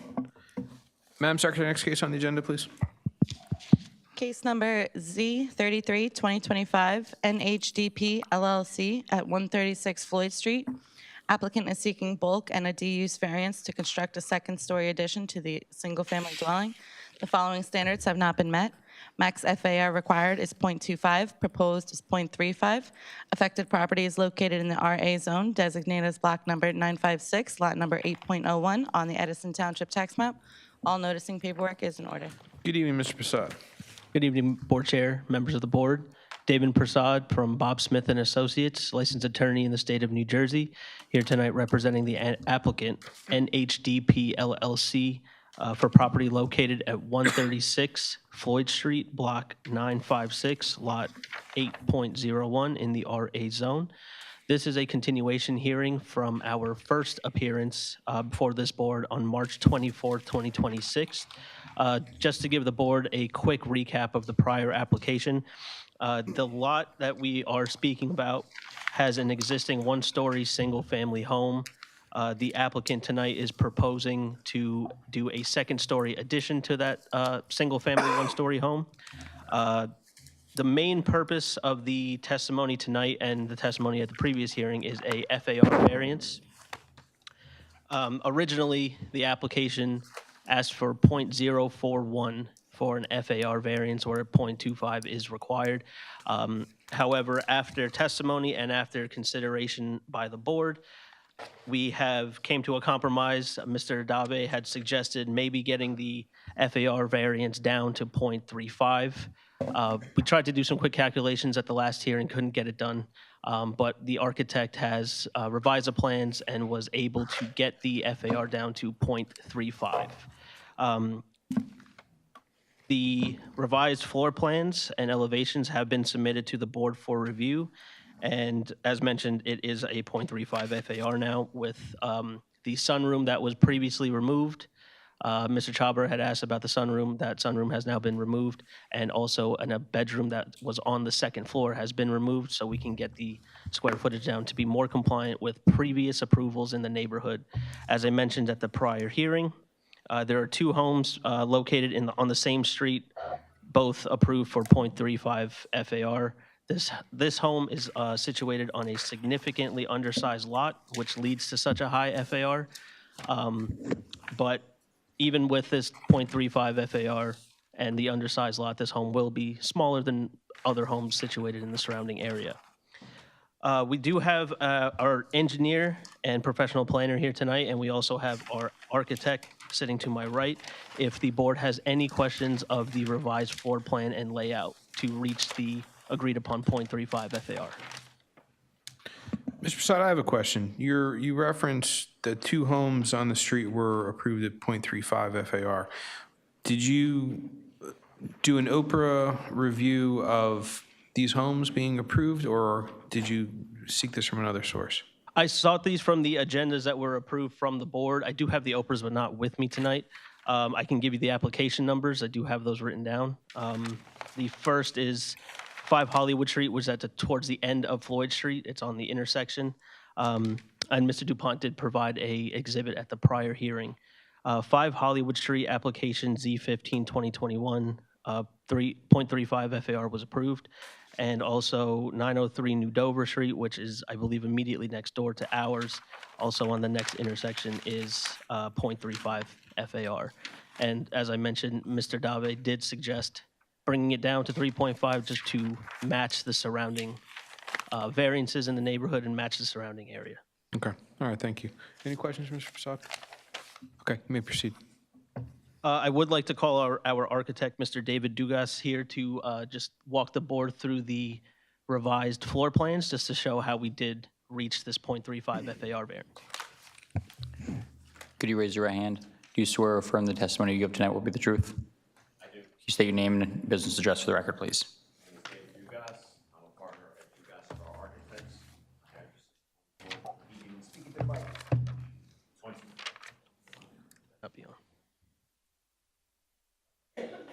My name is Dave Dugas. I am a partner at Dugas Ember Architects. I'm located at 24 Egan Avenue in Fords, New Jersey, and I have testified in front of this board. Your license are current and still in good standing? Yes. Okay, you may proceed. Thank you. Okay. At the last hearing, there was concern about the FAR. We addressed the FAR by removing the rear bedroom, which extended into the backyard. So at the first floor, it's currently a living room, family room, dining room, kitchen, and we do maintain the bedroom. The existing garage is maintained as well, as is. On the second floor, we had pulled in the left side of the building so that the second floor doesn't extend over the entire first floor. Approximately 42 by 31 square feet. It has a double height foyer and contains 3 bedrooms. We also removed some of the other rooms that were ancillary to the master bedroom suite. Mr. Dugas, that achieves the 0.35 FAR to be more compliant with the board's recommendations. Is that correct? That is correct. Does the board have any question for Mr. Dugas? Mr. Chairman. Mr. Zave? You're putting word in my mouth, but if I'm not mistaken, I think we asked around 0.31 to 0.32, not 0.35, I recall. If I can just, I watched the videos and read the transcripts from the prior hearings.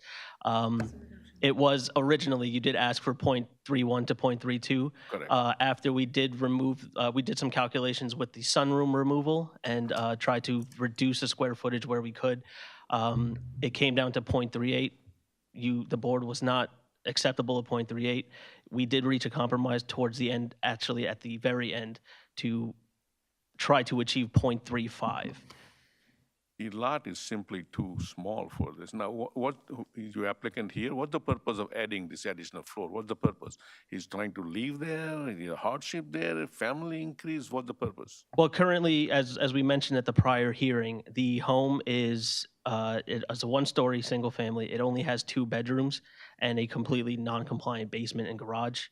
There's stairs in the garage that go down to the basement. The purpose of this second-story addition is to provide more living space, to modernize the home, and also make the house compliant.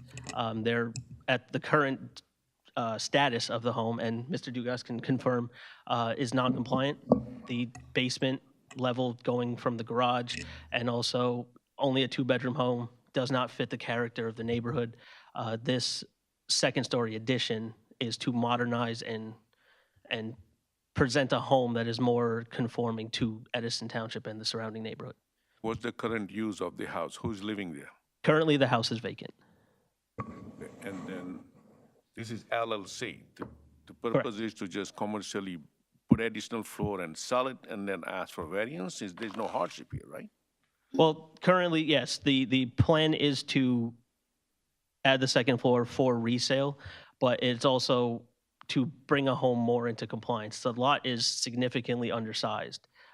Most houses that anyone tries to build on that lot would be difficult to match the requirements of the zone. Adding a second story and making it more reasonable compared to what the board had recommended at the prior hearing would achieve a more conforming home to the neighborhood. Thank you, Mr. Chairman. Thank you, Mr. Dave. Any other questions from the board from Mr. Dugas? Mr. Chair, I have a question for the architect. So the basement we're still keeping existing, right? We're going to be finishing part of the basement, and we're going to be making any kind of structural repairs that need to happen there. Okay, but the existing CMU or such masonry substructure will stay the same, correct? That is correct. Okay, thank you.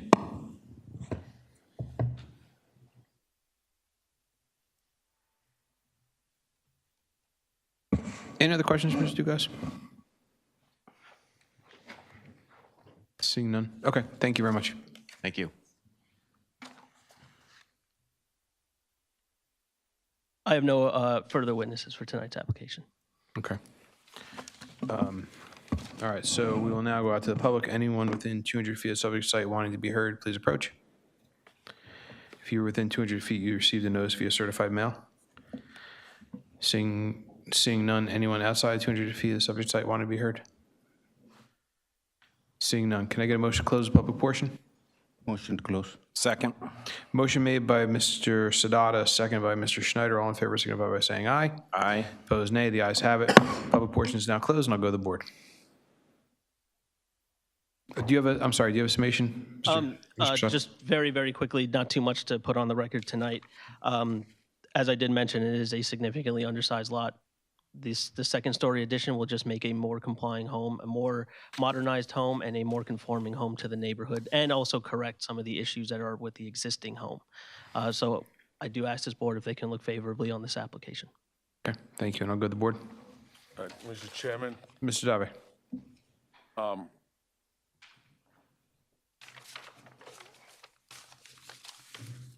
I'll make a motion to approve this application with the condition that the FAR will not exceed no more than 32%.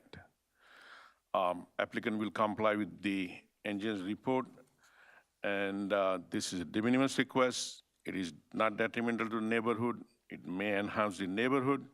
It may not be out of character with the neighbors.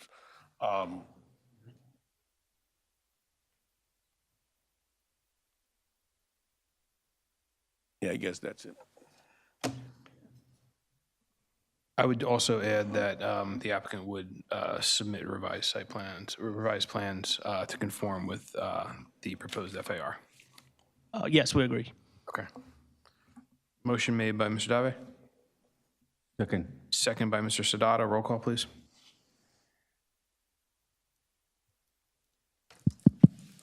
Mr. Schneider? No to that motion. Mr. Chabra? Yes to the motion. Mr. Sarita? Yes on the motion. Mr. DeVay? Yes on the motion. Mr. Sadaha? Yes to the motion. Vice Chair O'Gorman? No on the motion. And Chairman Kumba? Yes on the motion. 3, 4, 5. Okay, this application is approved. Thank you very much. Thank you, board members. Have a good night.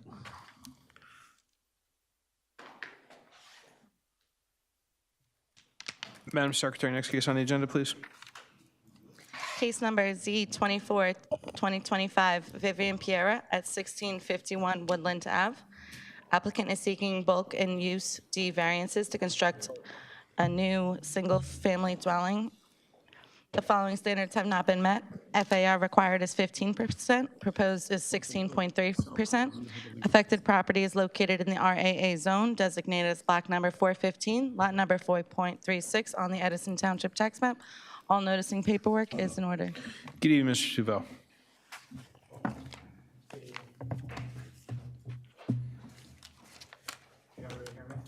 No? Wait for the light.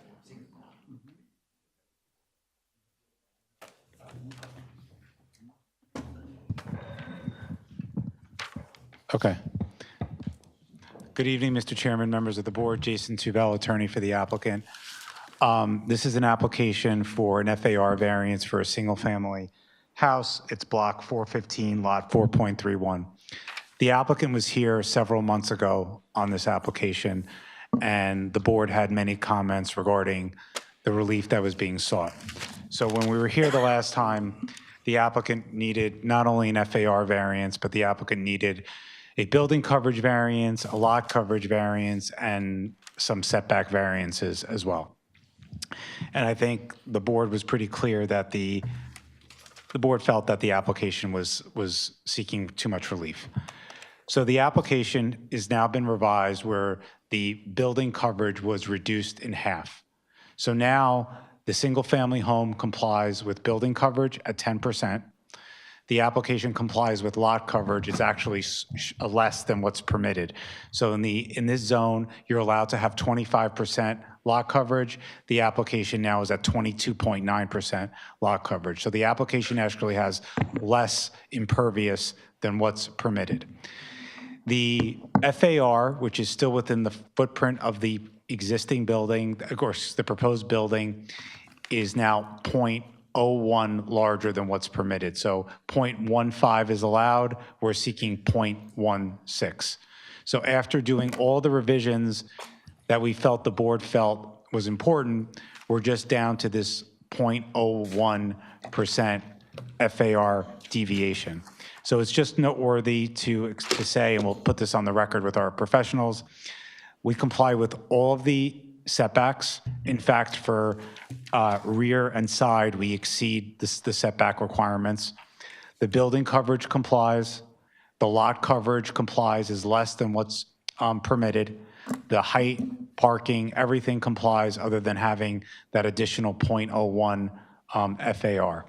So what I'd like to do, Mr. Chairman, if it's okay with the board, is bring back our engineer and architect to just explain the revisions that were made, and then I would bring up our professional planners. I don't think anybody's going to be too long. I just want to be able to explain to the board what revisions we made between the first and the second meeting. Without objection, please proceed. Okay, so the first witness I'd like to call is our civil engineer. We'll swear her in. Good evening. Could you raise your... Hello? Yep. Could you raise your right hand, please? Do you swear or affirm that the testimony you give tonight will be the truth? I do. Okay, so could you state your name and business address for the record, please? My name is Olivia Kononiuk, spelled K-O-N-O-N-I-U-K. I'm a project engineer at Stonefield Engineering located at 700 Bangs Avenue in Asbury Park. Okay, do you want me to requalify her? No, I will. Okay. Thank you. Okay. If you could please provide the board with the benefit of your background qualifications. Yes, I graduated from Rowan University with a bachelor's in civil engineering, and I'm a professionally licensed engineer in the state of New Jersey, and my license is in good standing. I've been practicing in the field for about 7 years and have experience on over 75 developments of both commercial and residential scopes. You may proceed. Thank you very much. Great, thank you. All right, so Olivia, if you could just go through the revisions that were made to the plan itself from a civil engineering perspective to get the building coverage to compliance, the setbacks to compliance, and also how we reduce the lot coverage to less than what's permitted. Sure. I'd like to put up the site plan. This was previously submitted, so I'm not going to mark it as an exhibit.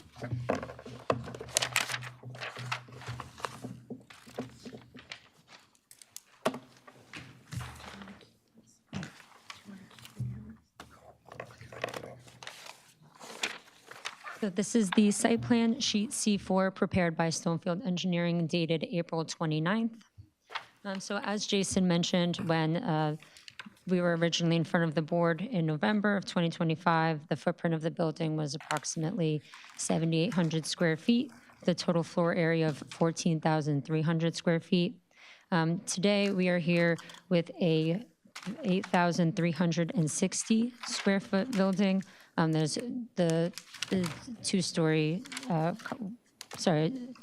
single-family home with a two-car garage. So the first floor is 4,675 square feet, and the second floor is 3,685 square feet. Okay, so does the application now comply with building coverage?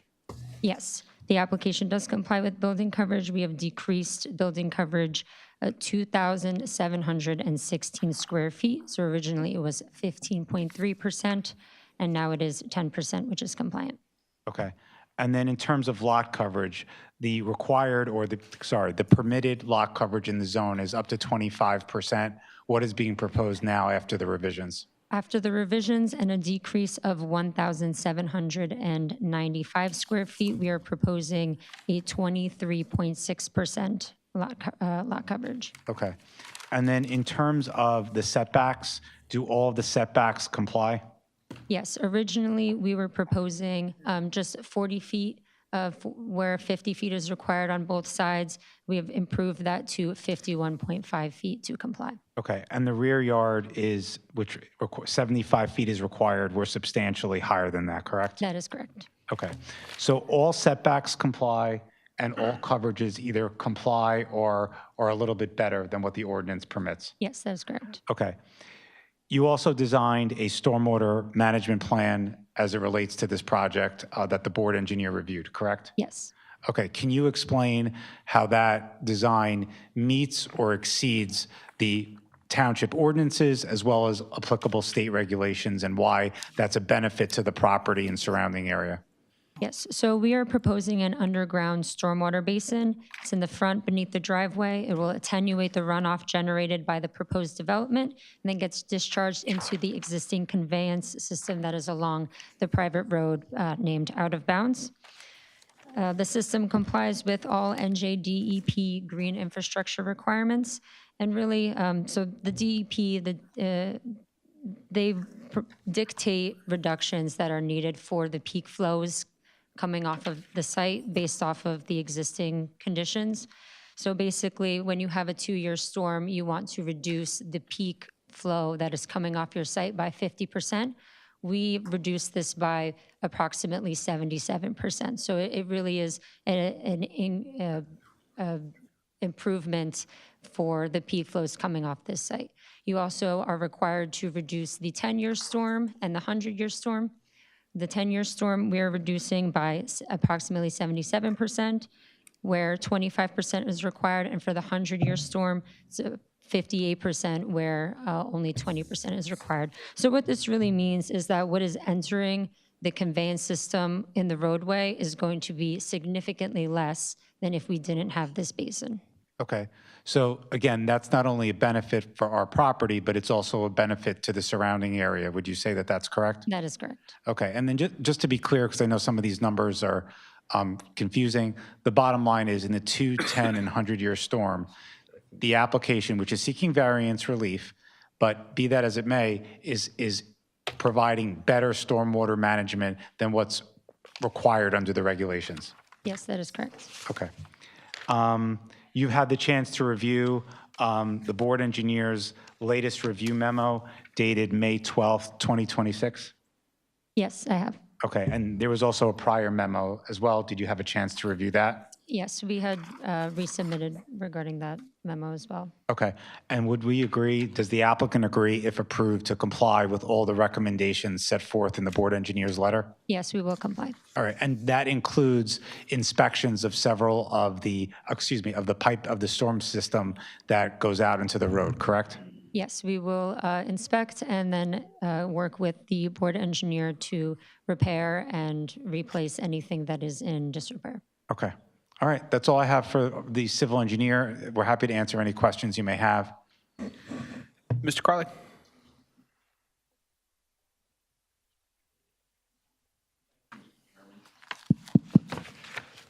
Yes, as Mr. Tuvell said, the application's been significantly amended to diminish the requested relief. We issued a review in March 2026, really focusing on the interaction of the site driveway with out of bounds, and also commenting on the storm sewer. As is reflected in our current review, the second review of this date, most of the comments that we looked for clarification from site planning, not from planning, but from site engineering, have been addressed. There have been some new comments, but they have been addressed by the applicant. Again, Out of Bounds Road is a private road, so you're going to have to get road opening permits, but you're going to have to make sure that any activities within that private road correspond with whatever agreements, accesses that you may have. That's a job for people with ESQs behind their names, not PEs, though. And that's about the stem and stern of it. Subject to Mr. Tuvell's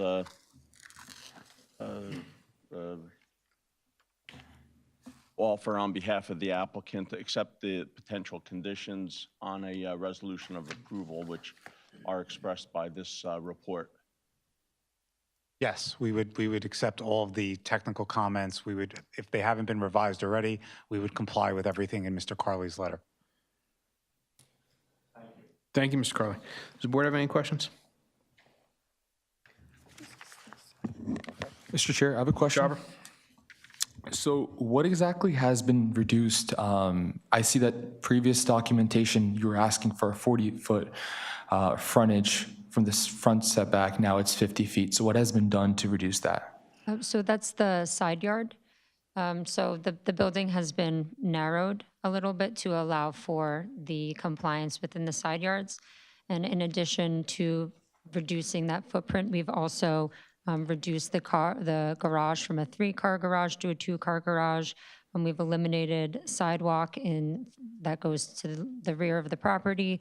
We've also limited some of the driveway pavement and then removed the gazebo that was in the backyard. Yeah, I think this is the best explanation for the reduction, and it's a good question, is that when we were here the last time, it was at 19.6% building coverage, which we got, loud and clear from the board was not something that was well received. And that building coverage was a footprint of 10,060 square feet. And now the building coverage at a compliant 10% is 5,110 square feet. So it was almost a cut in half of the building coverage. So is there an updated FAR sheet that you guys provided? Yes. Because this one still shows 3 garages. No, that was. Yeah, we provided a new one. I have. And the new one is, what is the FAR, the new one adding to? I'm sorry, do you want to know what the exact number is? Yes, what's the exact? Yeah, no problem. I'm happy to provide it. So in the original application, just to go back to where we were previously. Total floor area. What is the new one showing now? Okay, so where 0.15 is permitted, it's 0.16 at 8,360. 8,360, yeah, but that's with an attached garage of 613 square feet, right? Is that what your paper shows? Yes, that is including the garage. So 613 square foot, I would assume, is 3-car garage, right? It's a 2-car garage. I think originally the garage was over 800 square feet when it was a 3-car garage.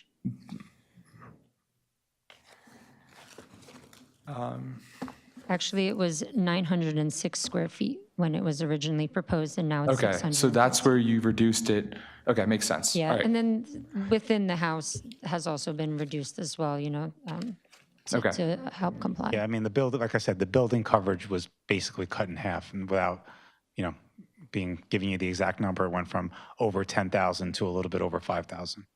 Okay, thank you. Yeah, no problem. Any other questions? And the Stop attic is not, I'm sorry, Mr. I'm sorry, I couldn't hear you. Area. Stop, if you just pick up the microphone. There you go. 700 square feet attic area is not included in. Right, we FAR checked that with your calculation, planner, and that is correct. That is, yes. right? Okay. Thank you, Mr. Chairman. Questions? Mr. Chairman? Vice Chairman? In reference to the attic, why isn't the attic included? Because of the height? Based on the ordinance, we went through that with your planner, and the attic space is not included in the FAR. That's the way the ordinance is read.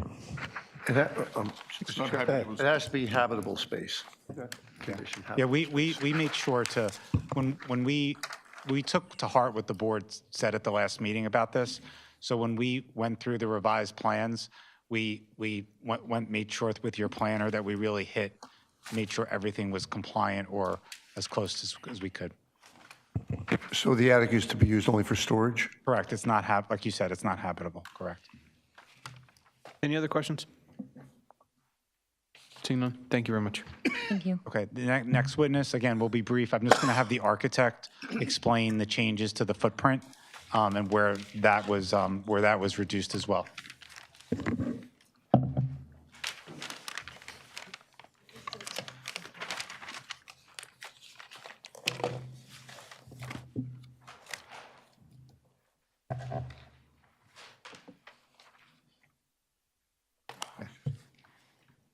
Swearman? Can you raise your right hand? Do you swear or affirm that the testimony you give tonight will be the truth? I do. Can you state your name and business address for the record, please? Sure. My name is Nehal Zaveri, Jhaveri.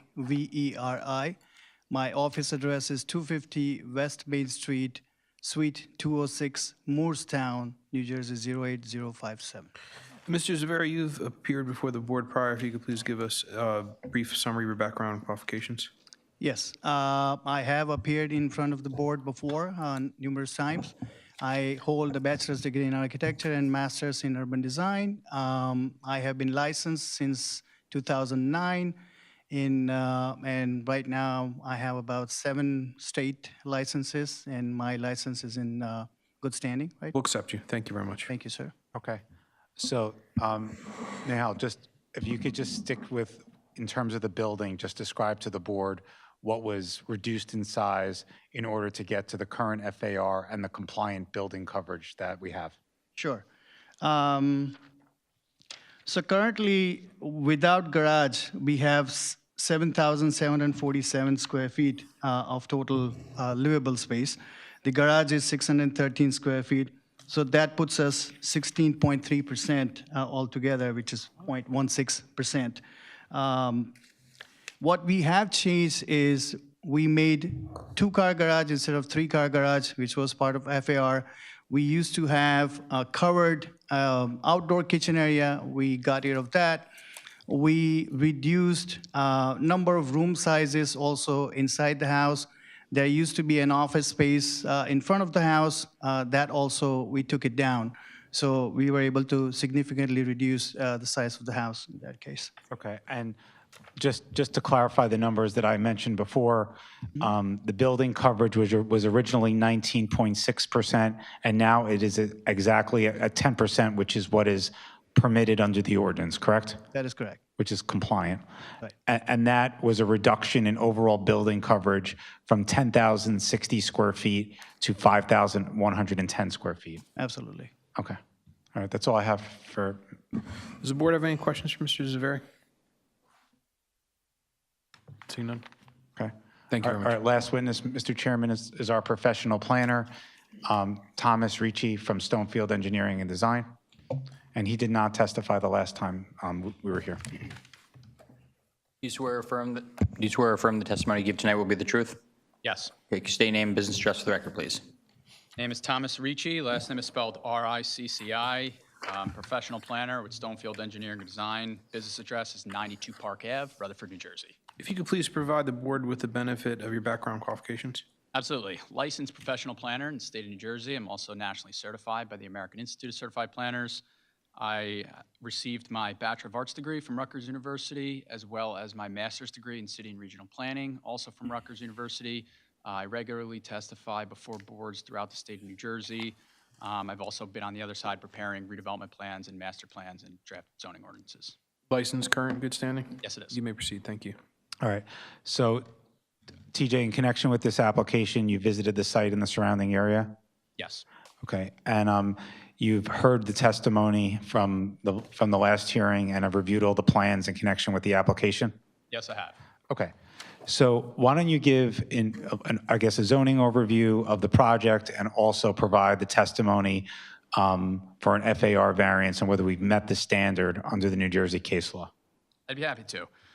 So this is a property that's located in the RAA residential district. Obviously, single family is what's being proposed, and that's what's permitted under the ordinance. It's a pretty unique neighborhood. There's 6 houses out there. There is some... Mr. Ricci, I'm going to interrupt you. I apologize. If you could just bring the microphone closer. Sure, sorry. Thank you so much. Is this better? That's perfect. I'm not as young as I used to be. There's some remoteness to this neighborhood. These 6 existing homes are accessed via a private roadway off of Woodland. But the houses out there right now are pretty substantial in size, and they're also very, very aesthetic. That's very similar to what we're actually proposing here tonight. So we're here seeking a D4 FAR variance. As you've heard, we heard the board's comments. They made a substantial reduction. Now the FAR variance is, the burden of proof is much less than a D variance. What we do is we look towards the Randolph Town Center case, and that confirmed the appropriate threshold that we review FAR variances. So the focus is not on the use, it's on can the site accommodate the problems or the potential issues associated with an increased floor area. So that's mainly what I'm going to discuss with regards to the FAR.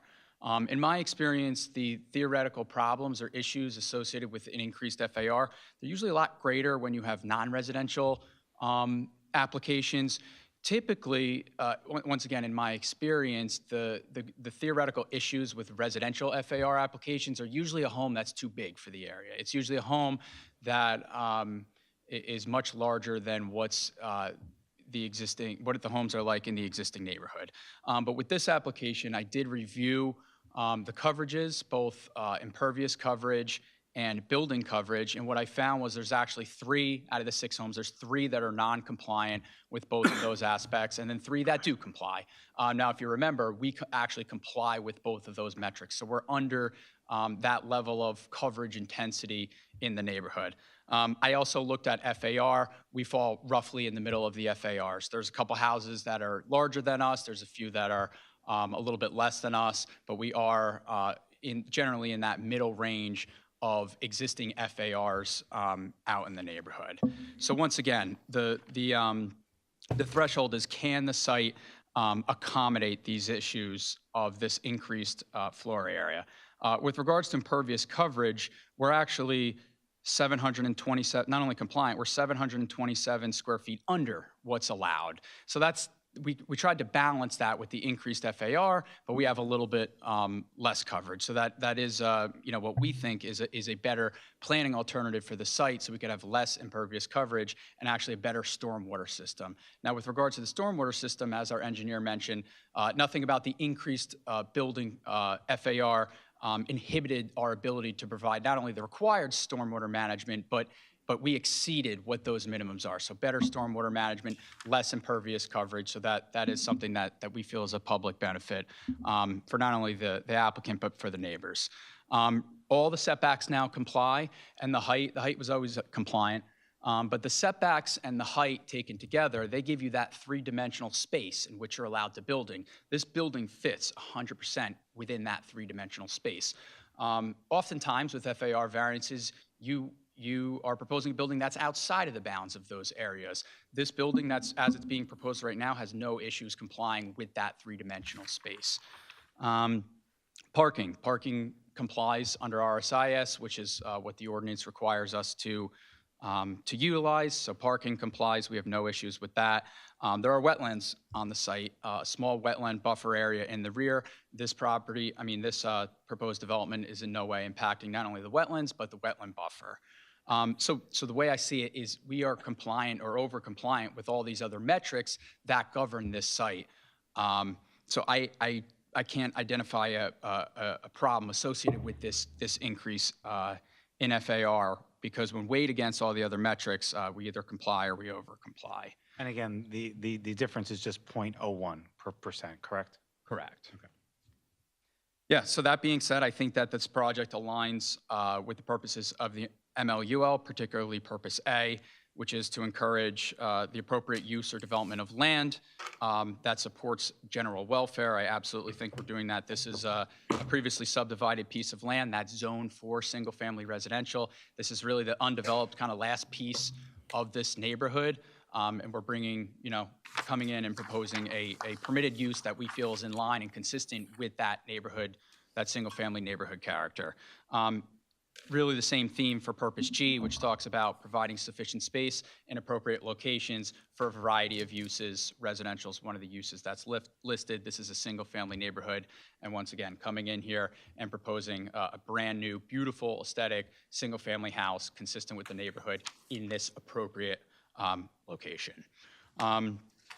So with regards to the negative criteria, I don't foresee any substantial impacts. As I mentioned, we're compliant with all of these bulk requirements. I actually see it as a benefit. We have more stormwater management that's needed. Really, I think the home is kind of in a unique location too. It's positioned kind of at the bottom of its neighborhood. It kind of it's in its own area, if you will. With regards to the setbacks, we over comply with that rear yard setback. So this building, although it's slightly over on FAR, it's actually being pulled away from the other existing houses. But once again, I don't see that as an impact that we would rise to the level of substantial or substantially impacting neighbor. With regards to the master plan talks a lot about preventing overdevelopment and buildings and homes that are too big for the neighborhood. Once again, in my review, I don't think that's what we're doing here. I think we're exactly in line with it. And there was actually an interesting discussion in the master plan where they say, balancing the needs of modern households. And I think that's what we have here is the applicant proposing a house that has to balance the zoning, but also the needs of, a modern-day single-family household. And then once again, they talk about maintaining and improving aesthetic quality, and I think that's absolutely what we're doing with this house. So really, to sum it up, I do believe that we met the statutory criteria for the D variance. For the negative criteria, I don't believe that there's going to be any substantial detriment to the public good. I do see this as a benefit. This is exactly what this property was subdivided for and zoned for, and I believe that aesthetics and construction of a home there is going to kind of complete this this empty lot, or this last piece of this neighborhood. And just, again, just to go to the typical things that you would consider with FAR, right? So in terms of of setbacks and the building footprint, the additional FAR doesn't result in an expanded building footprint, correct? No, it doesn't. And in fact, we comply with the coverage and we're better or meet all the setbacks. That's correct. Okay, and then in terms of impervious coverage, it doesn't allow for more pavement on the site than what's permitted. Correct. And in fact, we actually have less pavement on the site and more green space. That's what I was going to add. Okay. In terms of parking, we have the correct number of parking spaces under RSIS? Yes. All right, and then as far as stormwater management goes, even though there's that slight increase in FAR, the applicant was able to meet the stormwater regs and in fact provide better stormwater detention than what's required under the regulations. That is correct. So again, just sticking to that Randolph Town Center, any issues typically involved with an increase in FAR are not present in this case. That's correct. Okay, thank you very much. Thank you. We'll go to the board for questions.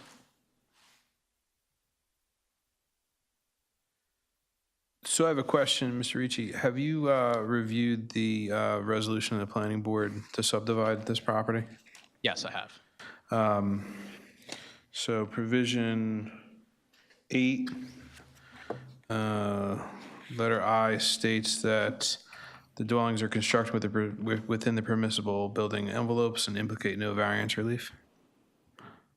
Correct. You're seeking for the zoning board to override a planning board decision? Correct. Okay, thank you. Any other questions for Mr. Ricci? Seeing none, thank you. Mr. Vell, do you have anything to add before we go to the public? Nope. You good? Okay, all right, so we will now go out to the public. Anyone within 200 feet of the subject site wanting to be heard, if you're within 200 feet, you received a notice via certified mail. Please approach him.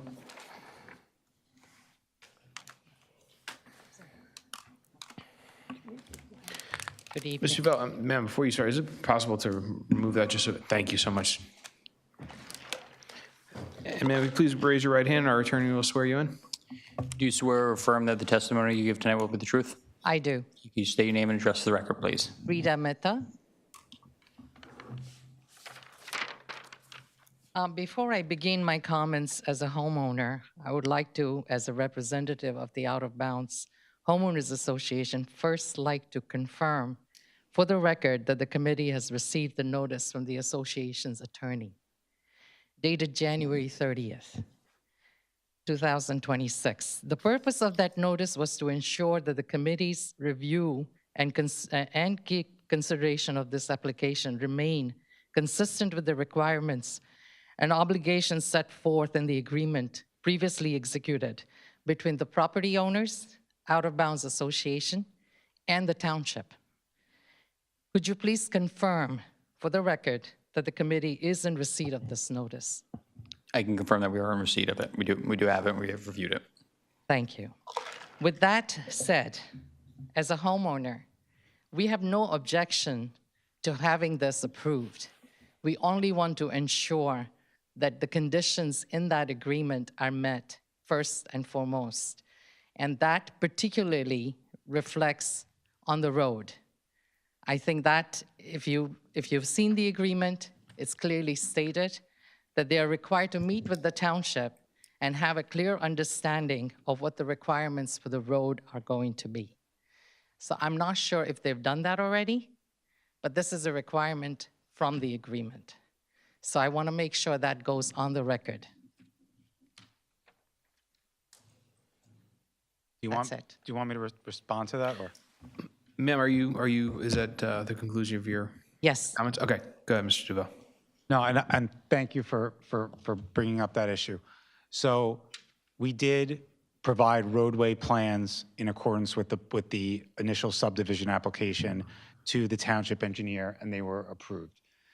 The town, and those were done by the same engineering firm that you heard testify this evening. So we plan on abiding by that 100%.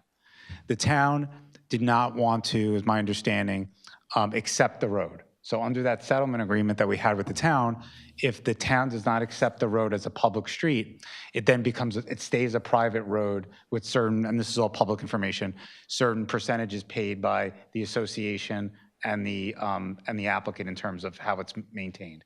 So the goal would be, which is I think what you wanted to know, is that when constructing this home here, before the CO is issued, we want to make sure that the road is in as part of that initial construction process. So the goal is to build the road with the house and make sure that the road is complete, because the applicant wants to build the road as well.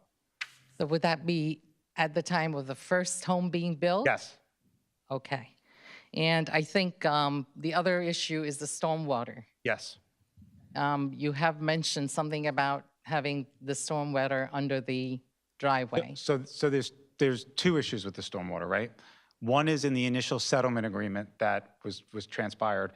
The applicant, as to the roadway, was supposed to has to, when it reconstructs it, fix any stormwater issues in the roadway.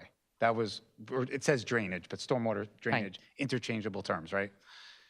Mr. Carley's letter in connection with this application, and I just wanted to make sure when we were speaking that it was on the record, not only requires that, but also asks us to inspect the pipe, ask the applicant, meaning my client, to inspect the pipes in the roadway to make sure that it could accept the water. And if it can't, we have to clean those out. So that's Mr. Carley, just correct me if I'm misstating anything, just to be clear. So we have to do that. And then I was also going to mention this in relation to what the chairman said regarding the planning board approval. Although the planning board approval does talk about a compliant application, this application, it doesn't say we can't seek variances from it, which obviously that's why we're here. But we feel that this is a better planning alternative in a sense that we could do more impervious coverage. We're doing less. That'll be a benefit for stormwater. And we're also, as a condition of this approval, which we wouldn't have to do if we just pulled a permit, we're increasing the stormwater detention. And I wanted our civil engineer to explain that the stormwater goes above and beyond what's required by the town ordinance and the DEP regulations. So stormwater-wise, we're going to fix the road as required under the settlement agreement. And as part of this house project, this house will also provide better stormwater management in terms of what's going to come off the site than what would be permitted by code. So it's going to be better than what the code allows. So that's the answer. I hope that answers your two questions. So regarding the stormwater detention, the water is not going to be going into the existing stormwater that detention that we have behind the Dr. Scott's property. Now you're getting technical on me.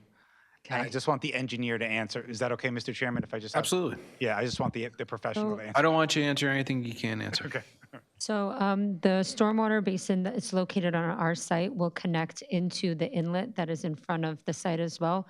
And it'll be a part of the conveyance system that's already existing there. So would it be draining off of on Woodland Avenue, out of bounds to Woodland Avenue, or would it be coming back to? No, it'd be going cul-de-sac. from out of bounds out to Woodland Avenue. Okay. Yes. Thank you for answering my questions.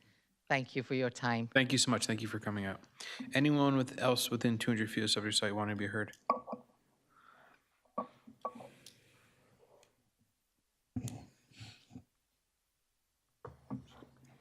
Could you raise your right hand? Do you swear or affirm the testimony you give tonight will be the truth? I do. Can you state your name and address for the record, please? Harry Scott, 1643. Speak to the microphone, please. Is that better? Better? That's better. Okay. Thank you so much. I'm sorry, I just want to be clear on the stormwater. The water, there is an underground detention basin. Sorry. If you're going to ask a technical question, I just want to make sure you get the right answer. from the right person. And is the water staying there? No. It's draining down the hill? Yes, that's the way that the stormwater system flows at this time. Okay, because some of the water goes the other way to the end of the cul-de-sac. This is going straight down the hill to the main Woodland Avenue? Yes, from the inlet that is in front of our property, it goes down the hill. Okay. And then, is that for just that house, or if you build potentially other houses, would you need more underground storage? Yeah, if a new development were to come on those 2 remaining lots, they would have to do the same thing that we are doing. Okay. And then also, you said you submitted a plan for the road. That's all for you, thanks. Let's keep her here just in Okay. case I can't answer something, that's all. For the road? Right. And the township denied it? No, they didn't, they were fine with the plans. They didn't want to accept the road as a public street. So under the settlement agreement, there's 2 options. Either the town accepts it as a public street, or it stays a private road with easements for utilities that the developer has to construct. I'm paraphrasing, but that's basically what it says. Okay, because my understanding is that we would dedicate the road after it was built if they accepted it at that by the time, way- not prior. By the way, I'm happy to revisit that conversation Okay. with the township engineer. And if the township engineer has second thoughts on that and wants to accept the road, we'd be happy with that. And I think Right, I think the neighbors would also. Right. So I mean, this is not really part of this application, but I'm happy to revisit that conversation and see if the town is willing to accept it. The other thing that you should know too on the stormwater rules, and Charlie and Olivia can correct me, by the fact that this hasn't gotten built yet, and because it was settled, the case was settled in 2021, I think, 2022, right? There are actually more stringent stormwater rules that we have to comply with now that are actually better for the homeowners in the area. So we're actually, you're getting better stormwater than if it would have been built previously. So when you say you submitted a plan for the road, do you know what changes you made to the road? Because the road had to be built to township standards, to public road standards. No, my understanding, and again, this is going back a little bit, is they were fine with the road design. They just didn't want to accept it as a public street. In that case, they would have to maintain it themselves. They would be the ones repaving it. But again, But again, it was supposed to be, after everything was built, we would formally attempt to dedicate it to them. I'm happy to try that again. Okay. The developer would want that too. So is the public able to see the plan you submitted? Sure, it's all, It's all, if you, again, this is getting a little bit outside the FAR variance, but if you're okay with Right. it. Go ahead, I'd like you to answer the Yeah, sure. President's Okay. question. I just want to make sure. I know you have the contact info for our client. yes. We're happy, Stonefield prepared those plans. We're happy to have you look at them. Okay. In addition, if this gets approved and we go back to the township engineer, would be happy if a representative from the association came and had that discussion about the dedication with us. We would like to be a And part of it. we can talk about that. That's more than fine. Yes, we would definitely like to. And that actually might help if you're also involved in the conversation. So we're happy to do that. Okay. Thank you. Thank you very much. Anyone else within 200 feet of subject site wanting to be heard? Anyone outside of 200 feet? Seeing none, can I get a motion to close the public portion? Motion to close public portion? Motion made by Mr. Schneider, seconded by Mr. Sadata. All in favor signify by saying aye. Aye. Opposed, nay. The ayes have it. Public portion is now closed. Counsel? Yeah, so one thing I just want to say, and Mr. Javell sort of got to this a little bit, but all the discussion that you guys are just having about the drainage and the road work, all of that will not be affected by whatever the board does here tonight.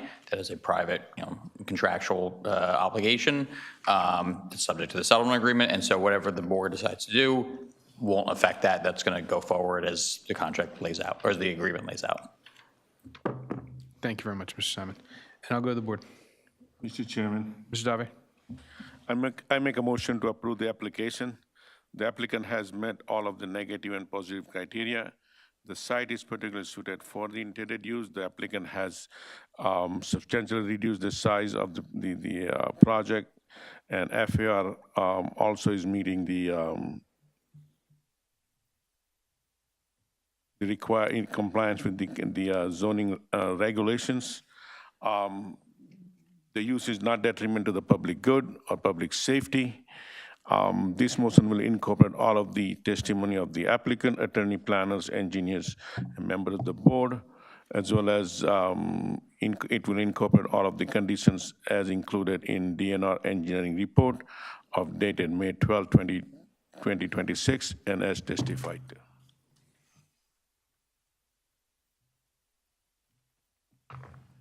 Motion made by Mr. Dave. Second. Second by Mr. Schneider. Roll call, please. Mr. Chabra? Yes to the motion. Mr. Schneider? Yes to the motion. Mr. Cerrito? Yes on the motion. Mr. DeVay? Yes on the motion. Mr. Sadaha? Yes to the motion. Vice Chair O'Gorman? No on the motion. And Chairman Kamba? Yes on the motion. This application is approved. Great, thank you very much. Very much. Secretary, any other business come before the board this evening? That'll be all this evening. Seeing none, can I get a motion to adjourn? Second. Motion made by Mr. Sadata, second by Mr. Schneider. All in favor, signify by saying aye. Aye. Opposed, nay. The ayes have it. Board stands adjourned. Thank you, everyone.